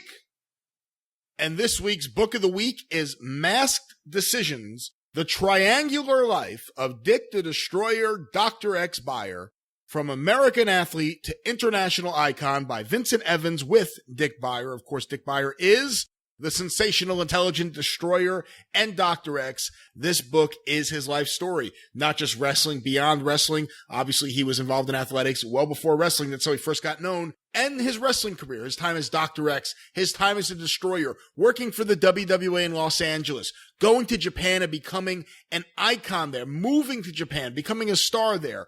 All of that and so much more. A really neat book and one you should check out. Once again, Masked Decisions, The Triangular Life of Dick the Destroyer, Dr. X Buyer, From American Athlete to International Icon by Vincent Evans with Dick Buyer. And you can get this by going to tinyurl.com/superpod Amazon. Now, you guys know how it works. By using this link, you do everything the way you would normally do. You don't pay anything extra. You don't do anything different, but we get a little bit of credit and love and support from Amazon. It's a great way to support this show without spending $1 more than you would normally spend. If you enjoy this show, enjoy that it's not stacked filled with ads, with bullshit advertisers that you don't like, then consider using tinyurl.com/superpod Amazon for all of your Amazon purchases. Give it to your wife, your girlfriend, your mistress, your lover, whoever it may be. Make sure they have tinyurl.com/superpod Amazon. There are other shows that have links that they want you to use. Remember Podcast One? Boy, did that go up in flames. They used to beg you to use their links. Well, when it comes down to it, you have to ask yourself, the little tiny shitty shows or the big motherfuckers with all the corporate money behind them? Who should you support? Them or us? I think if you like quality, if you care about your content being good, if you want to fight against banality and insipid content, then the answer is very clear. When it comes down to it, them or us, fuck those guys. Support the Super Podcast. Support your Super Podcast. And with that, Howard, it's time for the main event of the evening, and that is a conversation with Fumi Saito. Fumi was fantastic on the Bruno Sammartino special. He is the premier Japanese wrestling historian. He's written, I think, like 20 books or something in Japanese about Japanese wrestling history. I wish I could get them translated. I'd really like to read them. But we're going to talk a little bit about Giant Baba and Antonio Inoki, two icons, two of the biggest stars, not just in wrestling history, but in Japan history. These guys are icons beyond sports in Japan. And we're going to talk about the early days, how they were found by Rikidozan, and what their relationship was like leading into the formation of both All Japan and New Japan Pro Wrestling. This is a fascinating conversation. Let's go to it right now. Here is Fumi Saito. I am very happy to welcome back to the show a friend of the show and the foremost historian on Japanese wrestling, my friend and yours, Fumi Saito. Fumi, welcome back to the program. How are you? Hello from Tokyo. Hello from Tokyo. Hello from New Jersey. Yep. We talked to Tokyo, and, you know, the last time you were on the show, it got a tremendous reaction, Fumi, and I wanted to talk to you a little bit more today about Japanese wrestling. But before we do that, I'd love it if you could tell the listeners a little bit about your podcast, the Pacific Rim Podcast. Pacific Rim Pro Wrestling Podcast. And we had Barbara Goodish yesterday. Because this, of course, to this date, Bruiser Brody is very, very big, huge figure in Japanese wrestling, society or not just wrestling fans, but still very, very famous up to this date. And coming this July, it will be 30-year anniversary since Bruiser Brody's passing. And, I thought that it was time for us to get a hold of Barbara Goodish, Mrs. Bruiser Brody, and we were fortunate, lucky enough to, have her on the show. So please go and listen to our show. Do you think any of the Japanese companies are going to do anything special this summer to commemorate the passing of Bruiser Brody? Oh, probably will. Yeah. I would imagine so. Yes. Yeah. Yeah. The funny thing is that All Japan Pro Wrestling and New Japan Pro Wrestling, Giant Baba's All Japan and Antonio Inoki's New Japan, both companies still exist, but it's not the same company what it used to be. The same, logo, same company name, but it's managed and owned by different people now. It's not Inoki's New Japan. It's not Baba's All Japan, but the company still exists. And we're going to talk a little bit about Inoki and Baba in a few minutes. But yes. I am curious to this idea that Bruiser Brody is still to this day such a big star in Japan. When it comes to the Gaijin, when it comes to the biggest American stars in Japanese history, you would think of a Bruiser Brody. Of all time, you mean? Well, yeah, you would think of a Bruiser Brody or a Stan Hansen or the Destroyer. But in your eyes, who would you say are the top 5 American wrestlers in Japanese history in terms of the star magnitude? That would be really hard because, the Stan Hansen and Bruiser Brody, the biggest superstar of the 80s into 90s. Oh, I'm sorry, but Bruiser Brody passed away in 1988. But we have to, let's put it this way. But in 1970s, you had Dory and Terry, the Funks, Abdul the Butcher, the Tiger Jeet Singh, the Mil Maskers, all those huge superstars that are just as big as Stan Hansen Brody, in 1970. So it'll be really hard to compare, say you said that Dick Bayer Destroyer, say people like Fred Blassie, they were the stars. They were so big in 60s and 70s. So it's really hard. You can't compare Hulk Hogan, Ric Flair to your Buddy Rogers to, even go all the way back to people like a Gorgeous George.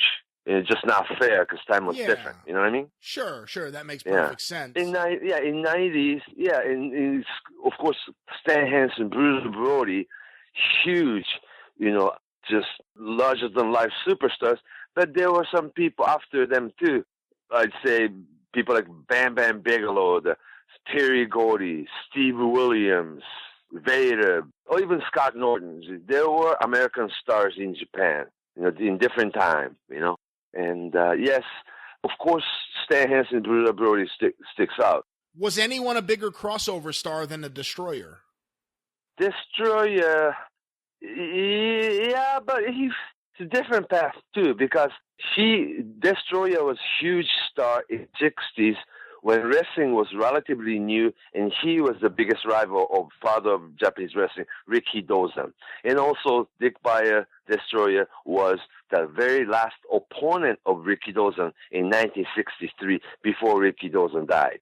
That made him special. And also, he came back in early 70s, right after the formation of Giant Baba's All Japan Pro Wrestling. They had their single matches, and they had the program, and there was a stipulation that if Dick Bayer, the Destroyer, loses the single match to Giant Baba, he will join All Japan Pro Wrestling as a member of All Japan Pro Wrestling.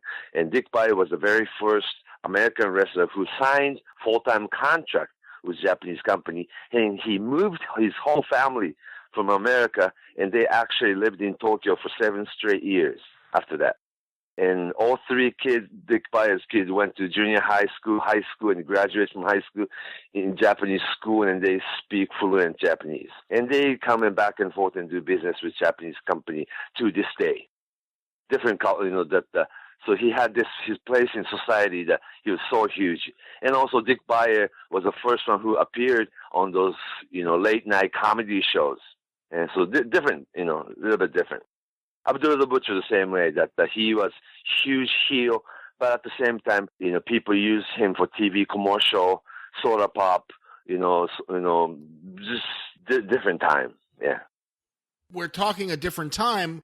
Someone who just recently passed away was Mrs. Baba, the wife of Giant Baba, and I know a lot of my listeners have heard her mentioned on the show, but may not really know too much about her. Motoko Baba. Yeah. What can you tell us about her and her influence over All Japan Pro Wrestling? Influence? Actually, she was the boss. I think that All Japan Pro Wrestling was the most successful mom and dad, pop and mom company. In old territory days in America, you go South Tennessee, Georgia, Florida, anywhere, they were basically, a lot of those promotion companies were mom and pop company, weren't they? Family running risk. Yeah, you would see families like, obviously the Welch family, the Fuller family owned so Welches and the Fullers, yeah. Or Nick, Gulas, the Jarrett's, right. Or the Von Erichs, So, Von Gagne's, I was about to say, once you start naming them, they all come back to you. Yeah. I guess because the wrestling company used to be more family-oriented, kayfabe society, and it's a closed society that it was very hard for a newcomer to come in. Yeah, same thing with Detroit, actually, with the Sheik and his wife. Yeah. Territories. Dick the Bruisers, yeah. So I would say that Mr. and Mrs. Baba's All Japan Pro Wrestling Company was one of the most successful family-run, operated pro wrestling company, and it lasted, until 1999, until Giant Baba passed. Giant Baba died January of 1999, so he did not see 21st century. But all through, 70s and 80s into 90s, yes, Mr. and Mrs. Baba was running All Japan Pro Wrestling, very successful pro wrestling major league company, and actually day-to-day base, but they did not have children. And Mr. and Mrs. Baba traveled together all year long. That the All Japan was a company who was running 150 to 180 shows a year, traveling, always on the road. And they did the TV taping, different places all through countries. And Mrs. Baba always traveled with him. So he was always there every day. She was always there. In fact, she was always standing in the entrance, where we sign up, sign her name and get the pass and go into the, our reporters and journalists and photographers. Yeah. We put down the name and they give you a little stickers or a little press pass and stuff like that. And Mrs. Baba was always there, sitting, checking people. And also, let me put it this way, because it's really easy to understand. Giant, they're both, equally important bosses, okay?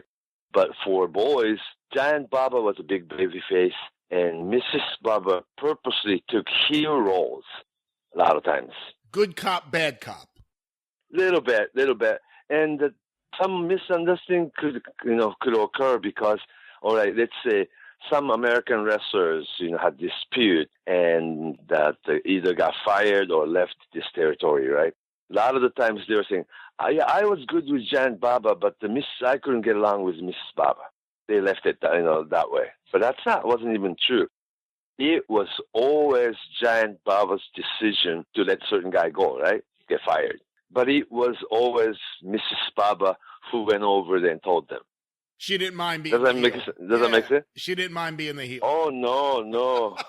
And also that protected Baba's image, mighty king, the emperor, then a nice person. And of course it was Baba who was firing guys or telling a certain deal no, but it was Mrs. Baba's role to step up and say, we decided this, and this is our decision, and either you were fired or this deal is not going through, or it was always Mrs. Baba that who it made it look like she made the decision, but it was always Giant Baba's decision. That what I'm saying? Just it was different because Antonio Inoki's New Japan did not have that.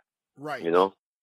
Let's go back now. We're talking about Baba. Let's go back to the beginning, because one of the things I'm fascinated with, Fumi, is the relationship between Baba and Inoki, because it is such a long, storied relationship. And, of course, after the split, they really don't get together again. Obviously, there's that joint show in 79, but you never get to see the tag team again. It was just only time. Only time. You never get to see them do anything, but they are so interconnected, especially in the early part of their career. So that's what I want to talk to you about. And let's go back to the beginning. Okay. Rikidozan. How did Rikidozan find them? Okay. Let's put it this way. If it wasn't for Baba and Inoki's this big rivalry and ongoing, battle, that Inoki's Baba's war, battle, struggle, were the Japanese history for the past 50 years. Japanese wrestling history. 1960, spring, April to be exact. 1960, it was announced the very same day. Rikidozan introduced Baba and Inoki as their rookie. The same day, April of 1960. Giant Baba was former Yomiuri Giants pitcher, 22-year-old former baseball player, being introduced as big rookie. And Inoki was introduced from somebody Rikidozan discovered in Brazil. He was 17. Rikidozan had a tour in Brazil and discovered Inoki, the truck runner and discus, a thrower. 17-year-old, just natural athlete that they discovered. And they brought him back from Brazil. See, that the Inoki's family moved to Brazil. The whole family moved when he was 14 to start the coffee farm or something, But he was there for 3 years, but he was brought back by Rikidozan when he was 17 years old. So 22-year-old Baba and 17-year-old Inoki were introduced to press as their promising, strong two rookies, very same day. That's when it started. In September of same year, 1960, they've had first wrestling match the same day, September 30th. Well, there's an interesting thing on that show, too, because Giant Baba wins his match, and Inoki loses his match to Kintaro Oki. Right. And that's Kintaro another guy Oki, with a very interesting career in Japan and, of course, a history at Rikidozan. What can you tell the listeners about Kintaro Oki? Kintaro Oki is another strong rookie that he actually came from South Korea without visa and got caught, and he was in jail, like an illegal, immigrant. But somehow, somewhat, Rikidozan pulled his political muscle and got him out from the jail, and then signed, this kid from Korea that, he liked him, And, of course, it just had a lot to do with Rikidozan being Korean descent. Yeah, of course, they had that same background, but at this period of time when you have Baba and Inoki as the high-profile students of Rikidozan, sure. Is Oki in that same league, or is it a little different? Yeah, pretty much. And also, later on, he went back to South Korea and became a father of professional wrestling, much like Rikidozan was in Japan. He started there over there. But the story in South Korea, it would take weeks to talk about it. But yes, he became a founder of pro wrestling in South Korea. But the perception in that country is a little bit different. See, in Japan, wrestling was accepted both as a sport, as an entertainment, and a lot of times, just like in the States, it didn't matter because wrestling was so big that some people still wanted to discuss it, whether it was real sport or it's a fake or entertainment or something in between or something unique that when you talk about wrestling, but it's wrestling, And Korean people had different perception that they wanted to decide either this is total, real competition. Other than that, it's fake. Very black and white. But the Japanese audience were able to enjoy wrestling like going back and forth or somewhere in between. You know what I'm saying? Yeah. Well, I mean, this period of time... Does that make any sense at all? It makes perfect sense. Yeah. This period of time that we're talking about, 1960, what is the layout of the JWA at that period of time? Is Toyonobori involved in anything behind the scenes, or is he just wrestling? Other than Rikidozan, what is the structure of the Rikidozan was the sole king, and everybody else was his protege. Yoshino Sato being protege, Toyonobori being his protege, Michiaki Yoshimura. Kokichi Endo came from judo background, but he was not equal to Rikidozan, and Rikidozan was the only king, yes. Did Inoki and Baba get along at the beginning? That's what I was told, yes, got along. Because there's nothing to... At the beginnings of Baba Inoki's career, there was no reason to compete. They started together. They almost looked like they're both tall, long face. A lot of people thought they're brothers even. Then there was no reason to really envy or hate each other at that point. But the treatment was different. See, Rikidozan treated Baba as some very promising future superstar coming from, Japanese Major League Baseball, Giants pitcher, turning, to be wrestler. It was marketable. So Giant Baba was sent to America the following year, 1961. Summer of 1961, he was already in States. Whereas Inoki was washing Rikidozan's clothes. And Inoki didn't go, did not have a trip until after he was dead. First trip Inoki made to States, to California, was after Rikidozan was dead, 1965. So he was not sent. Well, let's go back to Rikidozan's death in December of 63. How does that change everything? He's in charge. He is the king of Japanese wrestling. He has all these students under him, like Inoki and Baba and Kentaro Oki. He has other stars in the company, and he passes away. What happens at that point to JWA? Who takes over? It was saved because network channel, Nippon TV, Channel 4, NTV we call them, Channel 4 and Mitsubishi Company is a big sponsor of Japan Pro Wrestling. Mitsubishi, Mitsubishi cars and all that things. Yeah. You know that, right? Yeah. Yeah. Mitsubishi and Channel 4 both promised not to drop wrestling. They were the one funding the company. So they promised, we are not going to erase wrestling from television. And this is already a popular culture, and this is going to stay. And wrestling will last. Wrestling is gonna be around. They were promised, so the company wasn't going down. You would think that there was, Rikidozan being gone and all those things, and that the company would go down. And they are afraid, but they ran following January tour, and crowds responded well.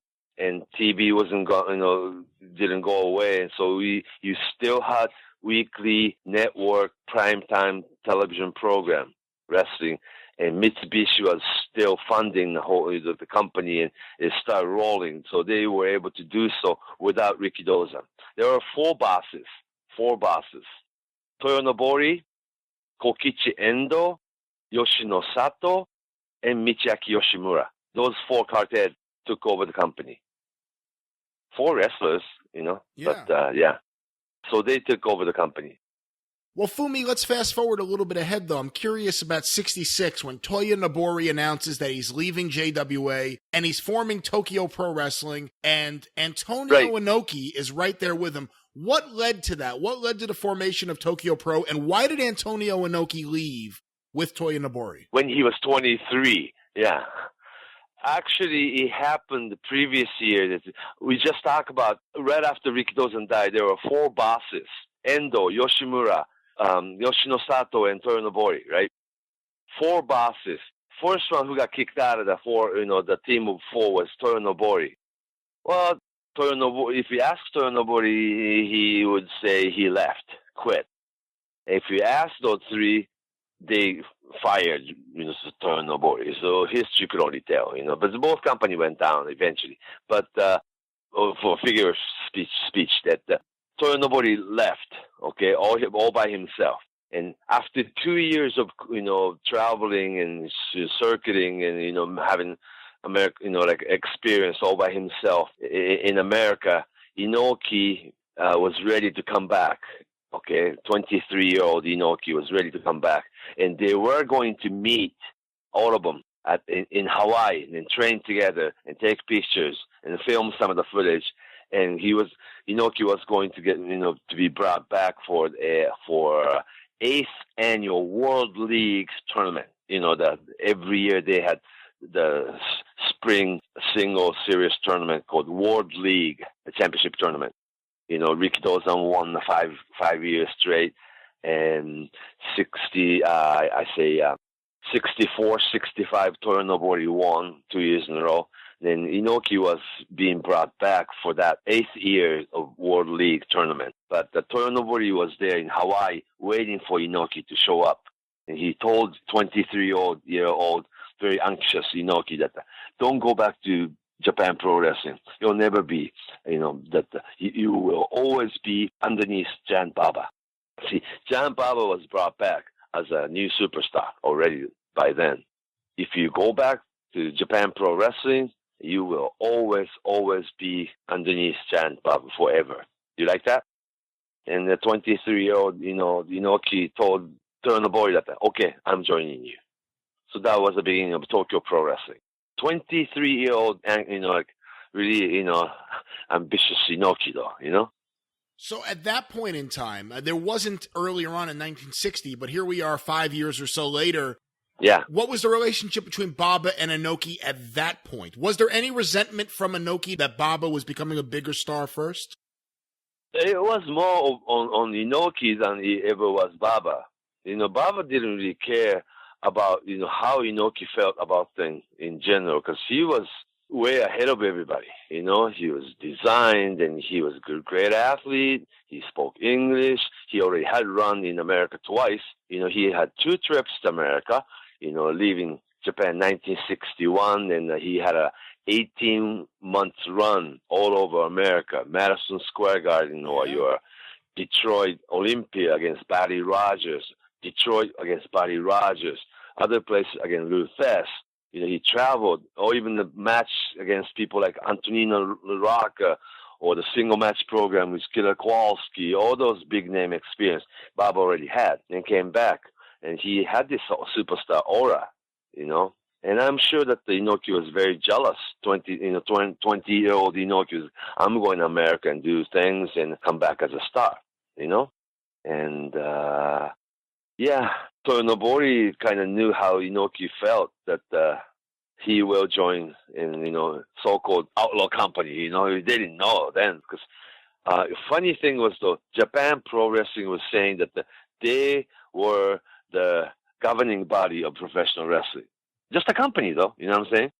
But they were the sole company, the only company in Japan then, that so they thought they were the governing body of professional wrestling, and thought the Tokyo Pro Wrestling was so-called outlaw company.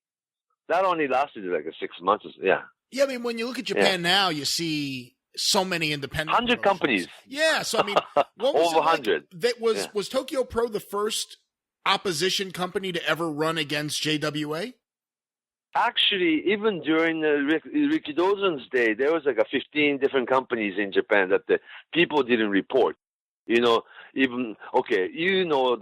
big historical wrestling match between Rikidozan and Masahiko Kimura, right? Sure, of course, famous.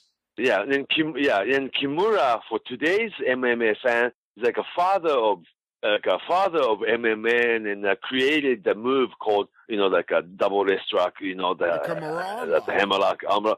It's a Kimura, right? Yeah.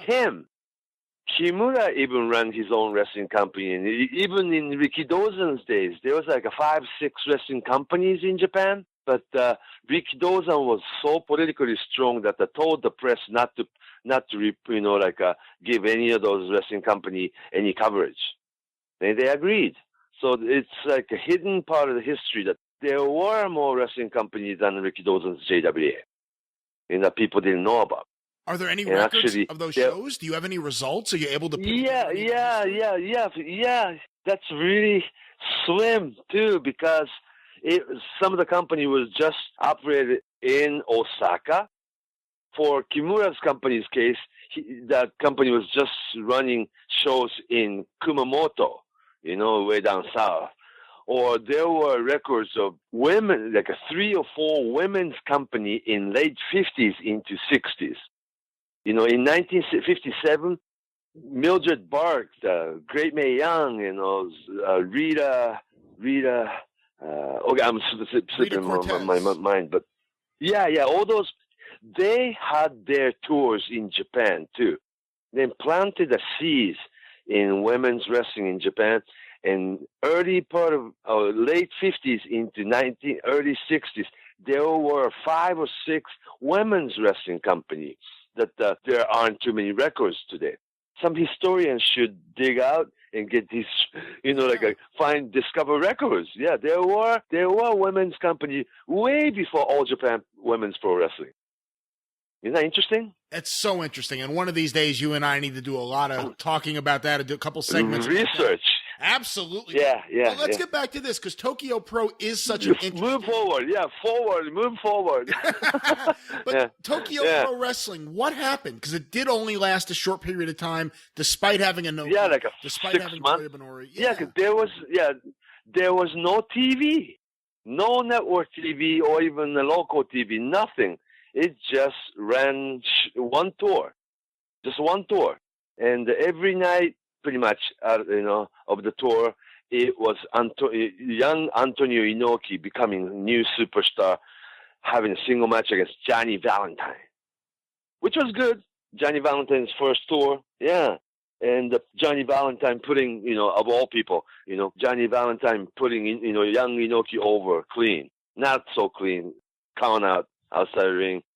And other people who were on the card show was Johnny Powers, Dean Inoki Hall. would have a long history with, too.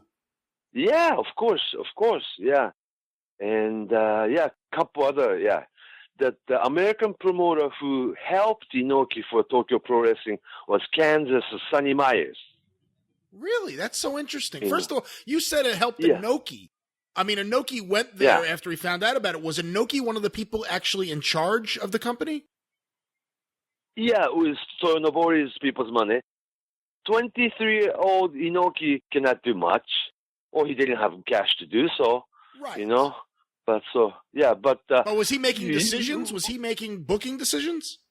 Him himself, yes, yeah. 23, because Toyonobori is not as creative. He wanted to run the company, but it was a company he wanted for like a little brother Inoki. You can be the main guy. If you didn't go back, that Japan Pro Wrestling, Inoki believed his words, and 20-year-old excited Inoki would run the company. How exciting, Yeah. And he flew himself back to America looking for talent. And actually, Sonny Myers and Inoki met years before when Sonny Myers came for Rikidozan's, tours. That Inoki was running around ring as a young boy, and taking care of an American gaijin and having first match or second match, right? And Sonny Myers pointed that in Inoki out. I like this young guy. He will be something, he'll be star someday, right? And the fast forward years a little bit, 5 years or so, Inoki comes back. 23-year-old Inoki comes back to the States. Look, I'm starting a company. I need help. I need more, American, to be sent, and this and this. And Sonny Myers helped him. Probably because Sonny Myers was always a little bit of anti-NWA, wasn't he? Oh, yeah, he sued the NWA. Yeah, along the way. Yeah, but he went back to Kansas as a referee. They must have, buried the hatchet. But the Japanese wrestling community didn't really know about this, establishment. And if you're not a part of NWA, you'll be outlaw. Or Tokyo Pro Wrestling, clearly outlaw company, right? But they wanted to start. They even used Sumo Palace, a little bit over their head, but and they created. Johnny Valentine was brought in as U.S. United States heavyweight champion. They created they made a championship belt look just like Chicago's U.S. heavyweight belt. The U.S. heavyweight belt that the Vern Gagne or all those. Yeah. They designed the belt to make it look just like that U.S. belt, and had Johnny Valentine wear it. And came into Japan as a U.S. heavyweight champion. Then Inoki beat him for the title. Great program, don't you think? It sounds very Inoki to have a guy come in, give him then beat him for it. Well, they did that with the Torgach too, 5 years after that too, Yeah, exactly. Well, let me ask you though, what is it like for Inoki? Because here he is one of the prize students of Rikidozan, although treated differently than Giant Baba. I think you could say clearly number 2 to Giant Baba. Clearly number 2. Clearly number 2 to clearly Giant number Baba 2. at this time. He leaves. He goes with Toyonobori, starts Tokyo Pro Wrestling, is booking.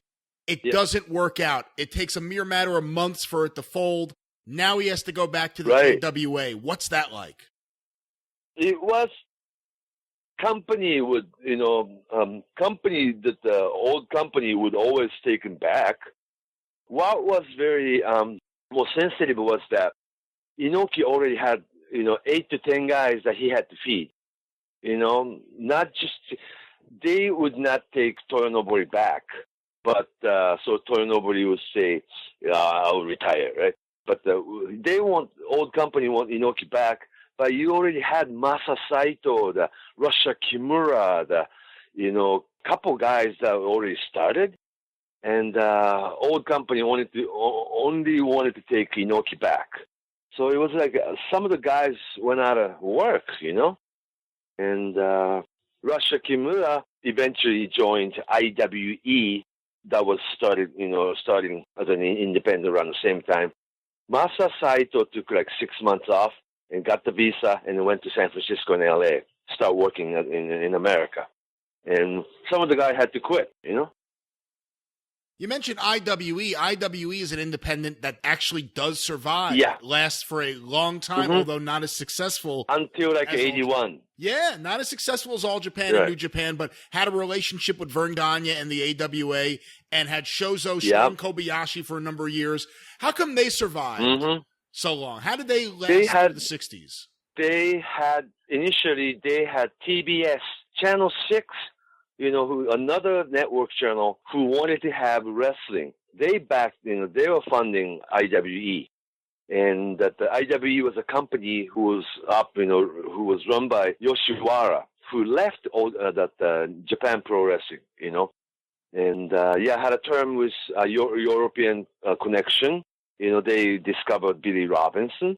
They brought people like Horst Hoffman or George Gordienko, they brought back Carl Gotch at the time. Andre debuted with them, I think. Monster Rushmore. They were so they were a very interesting missing link that discovered a lot of wrestlers, Are they forgotten? Billy Robinson was brought in. Are they overlooked? Is IWE because pretty much overlooked, because it was formed 1981. It's already about 38 years ago, and today's fans don't remember that. You have to be at least late 40s, or you have to be 50 years old to even remember that as a kid. But when I was a kid, I'm 56 years old. When I was like in the 5th grade, 6th grade, 7th grade, there were 3 wrestling every week. Monday night, IWE on Channel 12, network channel. Friday night, Antonio Inoki's New Japan Pro Wrestling on Friday night on Channel 10, TV Asahi. And Saturday night, primetime 8 o'clock, All Japan Pro Wrestling on Channel 4, NTV. So there were 3 primetime wrestling wrestling shows on regular channel. 3 times, 3 nights a week. That's big, isn't it? That's really big. I got to wonder, when you were a kid, how big of a deal was it when Strong Kobayashi went against Inoki? Oh, I've got 2 different world heavyweight champions. Yeah. Listen, everybody was a world heavyweight champion, but IWA, you know what I'm saying? Yeah. But the IWA world heavyweight champion Strong Kobayashi quit the company and challenged NWF, National Wrestling Federation. Well, NWF world heavyweight champion. Yeah, but we got to get to that. But Inoki beat Johnny Powers and actually brought the belt, and the belt became Japanese championship belt. And 2 different, at the time, Pacific Wrestling Federation, PWF World Heavyweight Champion was Baba, okay? So each channel had your champion, and so jumping from IWA, Strong Kobayashi, their champion, challenging Inoki was such a big deal.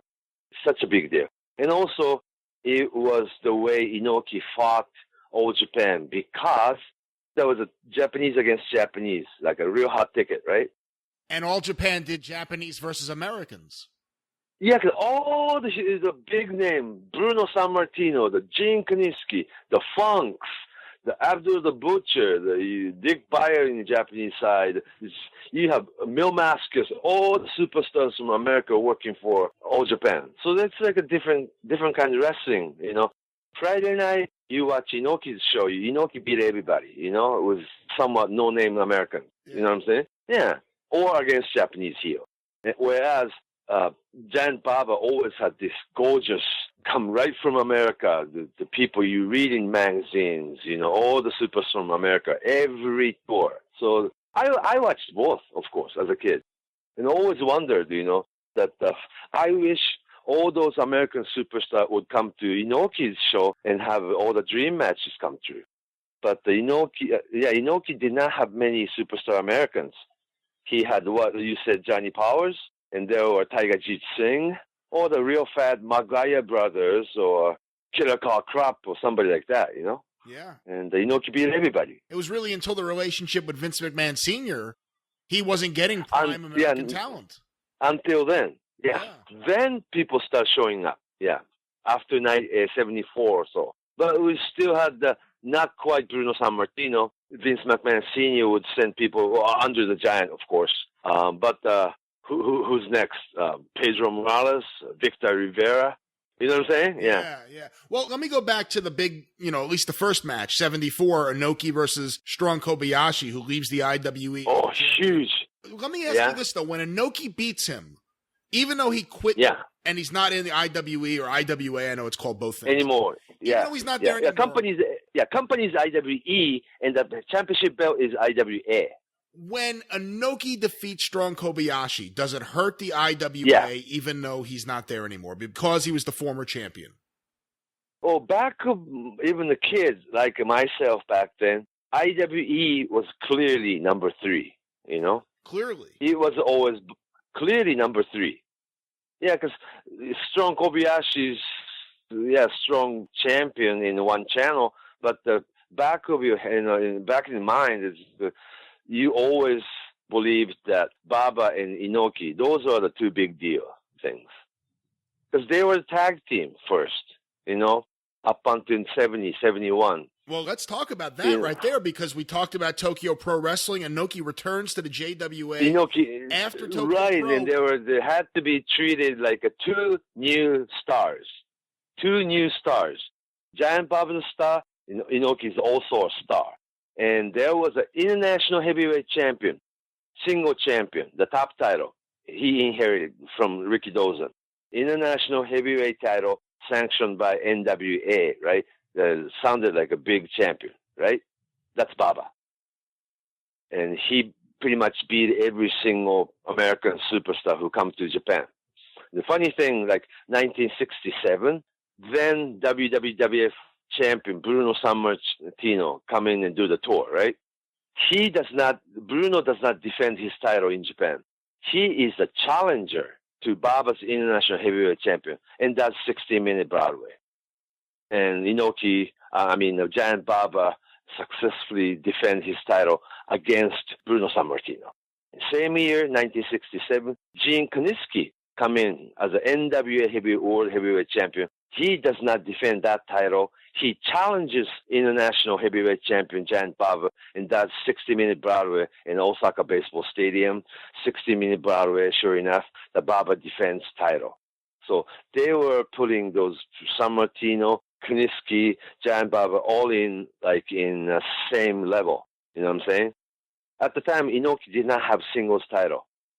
Baba and Inoki were international tag team champions, going against people like Dick the Bruiser and the Crusher, or Danny Hodge and Wilbur Snyder, or you have this Bobo Brazil and Kiniski together, or all those big names, and there were always 2 out of 3 fall matches in 60s into 70s, and the second fall Inoki takes 4. Bad, huh? And Baba beat him for the third fall or something. There was a formula that I learned as a kid, But while this tag team, match is taking place, as I remember as a little kid, Inoki was working 70% of the match in there. Inoki was in there 70, 80% of the time. taking heat, and also making comeback. And Baba only does a hot tag and come in and he does his move and wins. So kids, like including myself, always thought, you know what? I think Inoki actually is better than Baba. So it was like Inoki was putting seed into people's head that Inoki is actually better in ring than Baba ever was. And if you were fed that kind of match week after week, months after months, and year after year, you start believing Inoki actually is better in ring than Baba, isn't he? And that's how it was, But as a structure, Baba was placed above Inoki. Then 1971, Inoki was made singles champion in LA, beating John Talos. UN, the beginning of UN, United National Heavyweight Championship. So there are all of a sudden two singles champion, International Heavyweight Champion Baba and UN Heavyweight Champion Inoki, beating people like young Jack Briscoe or young Dick Murdoch, getting old Freddie Blassie, or even the title defense against people like Fritz Von Erich, successful, And 1969, TV Asahi started airing Japan Pro Wrestling on Monday night, so for about three-year period or so, that there were two different TV shows out of Japan Pro Wrestling. When Inoki and Baba were still together, but Baba only appears on Channel 4. Same crew, but the main guy on Channel 10 was Inoki. Then eventually that became New Japan and All Japan. That's crazy. Just the way that it everything. Yeah, because one company having two network different shows on Monday night and on Friday night. And one show's Inoki show and one show's Baba show. Of course it was split eventually. But at the time, you have to remember, people who was running Japan Pro Wrestling company like Yoshino Sato and Endo, they weren't the brightest guys. They thought the money was going to come in forever for them. It wasn't for them. It was for the company. But that's why Inoki wanted to revolutionize that structure of the company and wanted to kick these old farts out, Was Mitsubishi still sponsoring the program? Okay, there was an incident that Channel 10 started putting Baba on the Channel 10's program, and Channel 4 got so angry that Channel 4, Nippon TV, NTV thought, on paper too, that they were exclusive with Giant Baba. Channel 10, whatever they do, cannot have Giant Baba on their show. But Yoshino Sato went ahead and put Babas in there. And then there was a court case, of course, that Channel 4, NTV sued Channel 10 and Japan Pro Wrestling, violation of term, right? And Yoshino Sato wasn't bright enough to think, do you have a problem? Because old farts thought they had them, network TV money coming forever, right? And they were spending money like water. So Inoki wanted to change structure, and Baba wasn't happy about this thing, and he felt loyal to Channel 4. And Channel 4 top executive came directly to Baba. Leave that stupid company and form your own company. We'll back you. That's the beginning of All Japan. I mean, that's and the end of the. If you got TV, that's all you I need. guess so. Imagine if the TV company comes and the Mitsubishi too. Unbelievable. Yeah. What was it though? What was the final straw? Because again, Inoki and Baba have been associated with this company since the beginning of their career. Obviously, Rikidozan's long gone. Some of the owners are gone. Yeah.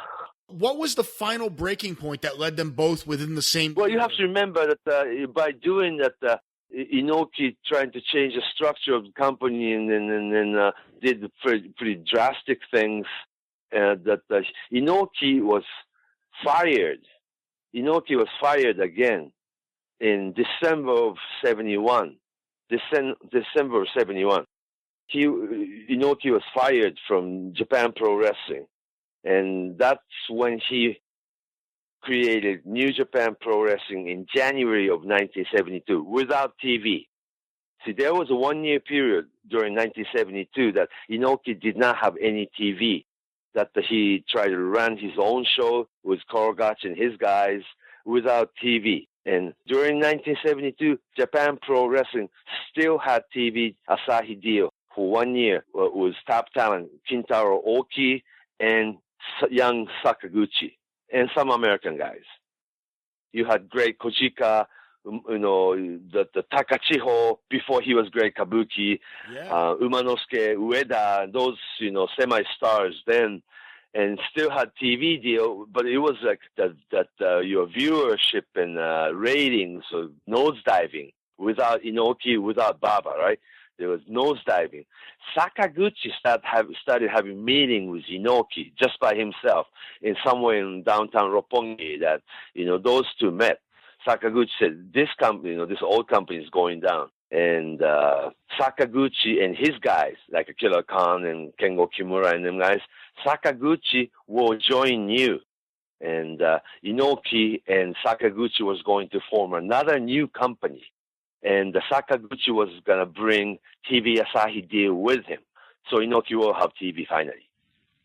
And April of 1973, formally, officially, Sakaguchi and Inoki joined together as New Japan Pro Wrestling, and they had TV Asahi exclusive contract, April of 1973.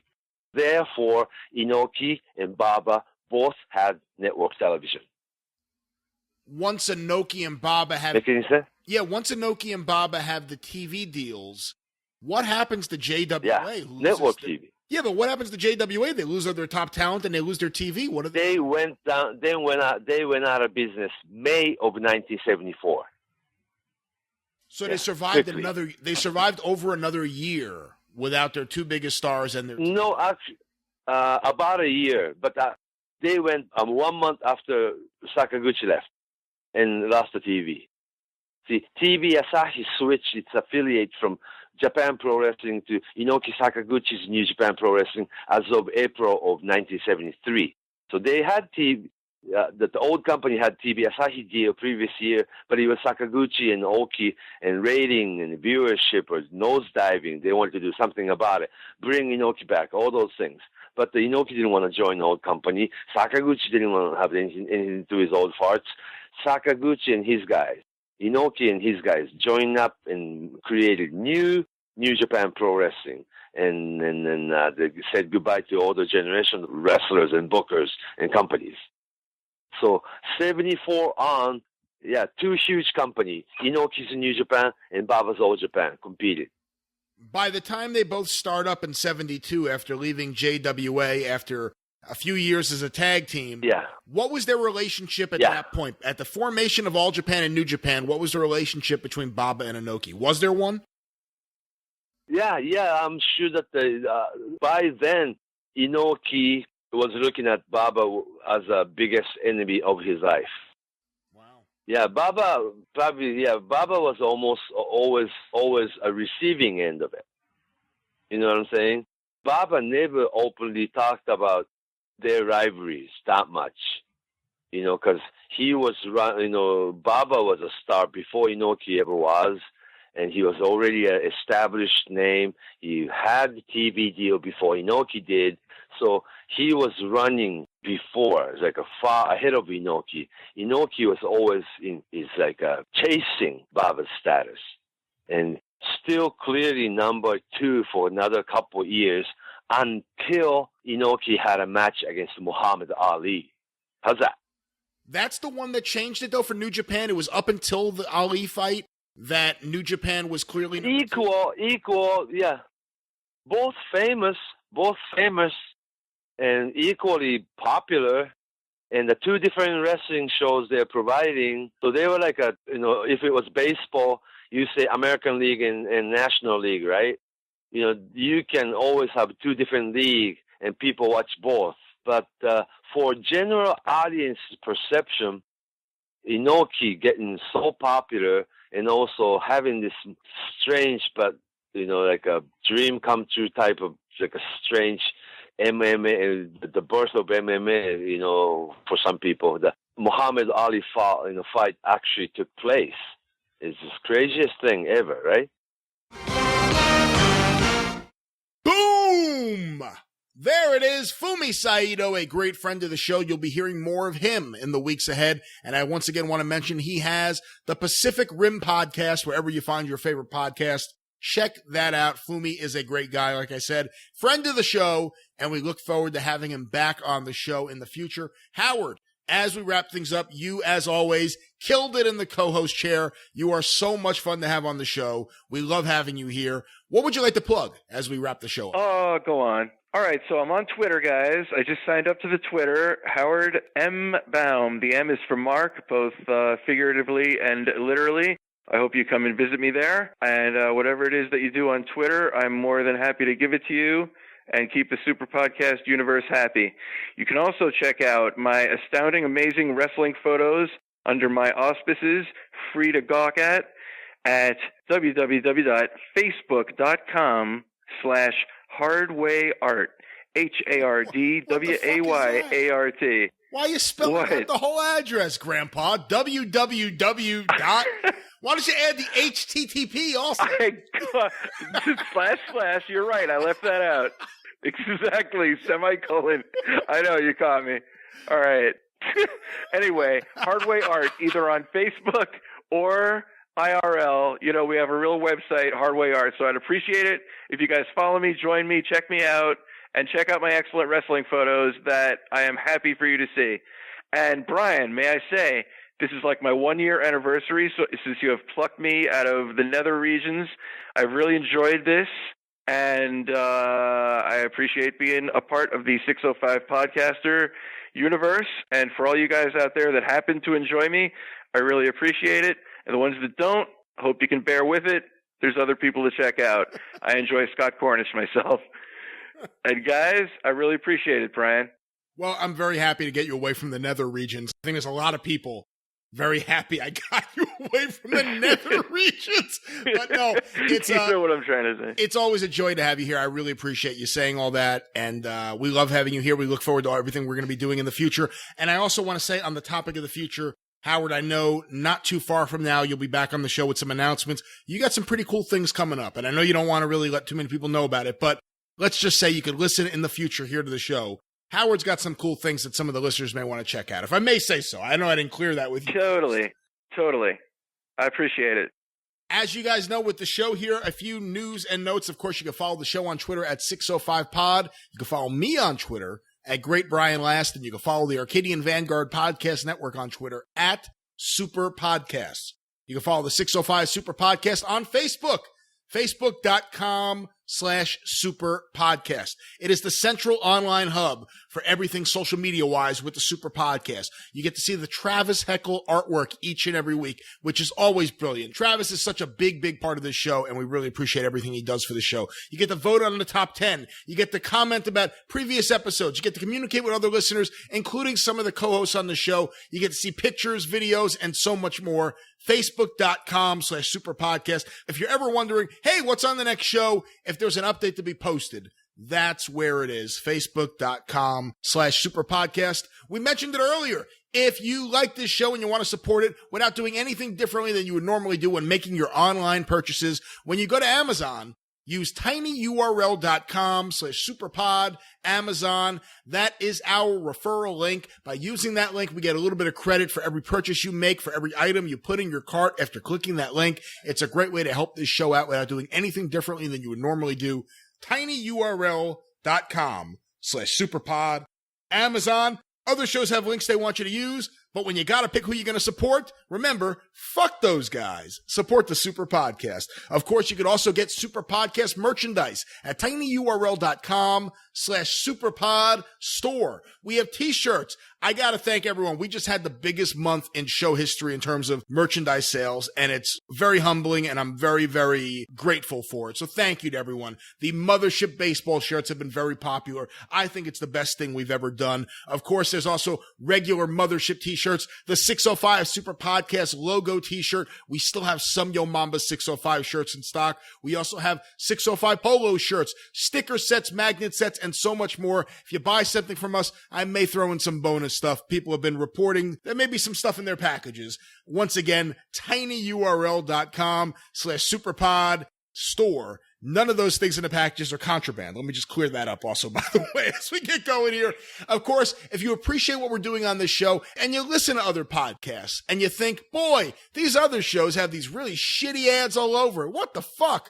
Hey, we agree with you. We try not to do that with Arcadian Vanguard shows. If you appreciate that, consider making a donation to the show. You can make a one-time donation by going to paypal.me/superpodcast, or you can make a regular ongoing monthly donation by going to patreon.com/superpodcast. Lots of other shows have Patreon accounts where you pay and you get it to a different tier and you get bonus content. That isn't the way we do it here. It's not about getting bonus content. It's just about supporting the show. And once again, if you want to do that, patreon.com/superpodcast.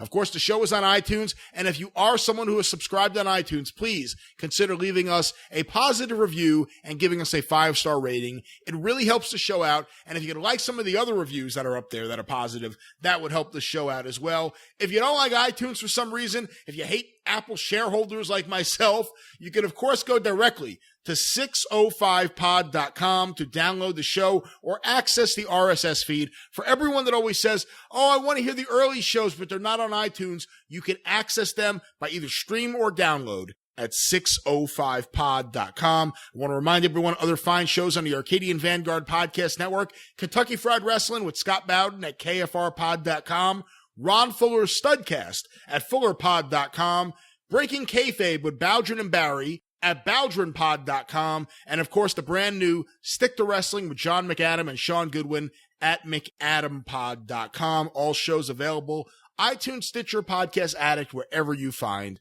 your favorite podcast. The top 10 was brought to you this week by our friends, the wrestling fans over at Ramsor Records. Don't forget ramsorrecords.kungfustore.com. Enter the promo code 605 at checkout and save 20% on all purchases. Hey, the Ruin Brothers are in stock at ramsorrecords.kungfustore.com. So go over there. If there's anything you'd like to send into the show, you could do so by sending it to the 605 Super Podcast, P.O. Box 1242, Morristown, New Jersey, 07962.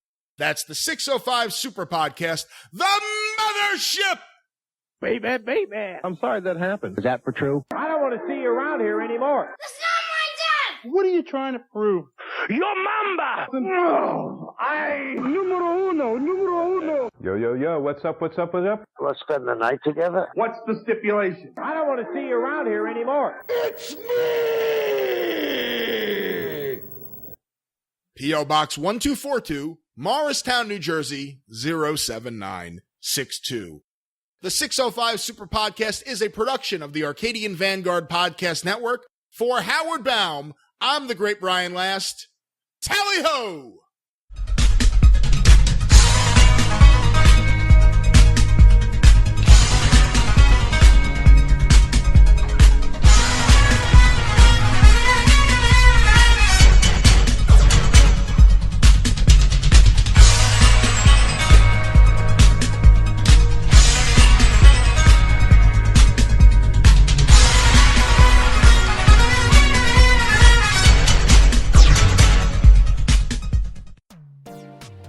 Hey up guys, my name's James Romero and I'm the host of the brand new podcast entitled The Non-Fan's Guide to Wrestling. We'll be debuting with a new show every Wednesday right here on the Arcadian Vanguard Podcasting Network. So what's the premise of the show, you may well ask? Well, I'm joined by fellow Lats fan Phil and never was a fan Christian, where we confine ourselves to a hot studio where we will react to the best, the worst, the funniest and the most ridiculous segments, promos and matches that professional wrestling has produced over the decades for the very first time. That's the official line, but really, it's as much an excuse for us to get together and laugh our heads off as it is a podcast, with the secondary goal of providing an outsider's perspective of the often insular world of professional wrestling. A new show drops every Wednesday, available at iTunes, Google Play, Stitcher, Podcast Addict, and our dedicated site, nonfanpod.com. Cheers everyone, and we'll see you this Wednesday. Hi everyone, this is John McAdam, and I am starting a podcast right here on the Arcadian Vanguard Podcast Network with my good friend Sean Goodwin. Sean, how are you? Fantastic. We're here to tell you why wrestling was better before you were born. There you go. We are starting the Stick to Wrestling podcast, which is going to come out every Friday on the Arcadian Vanguard Podcast Network. This podcast is going to be available on iTunes, Google Play, Stitcher, Podcast Addict, and on the new McAdamPod.com. That's McAdampod.com. You can download or listen to the show from those places. The first show is going to drop on Friday, June 15th. And once again, we're going to start your weekend right with the classic wrestling every Friday. Thank you for tuning in. We're looking forward to it. The priests in the temple didn't wear shoes. And remember, when God appeared to Moshe, hold on, I can't read. And remember when God appeared to Moshe at the burning bush. Moshe, where'd you get that? How'd you go from Moshe to Moshe and still avoid the correct pronunciation? Give me the correct pronunciation. How about Moshe? I always fucked it. Hold on. I don't think I've ever said that before. Moshe, that doesn't sound right either. Maybe it's Moesha.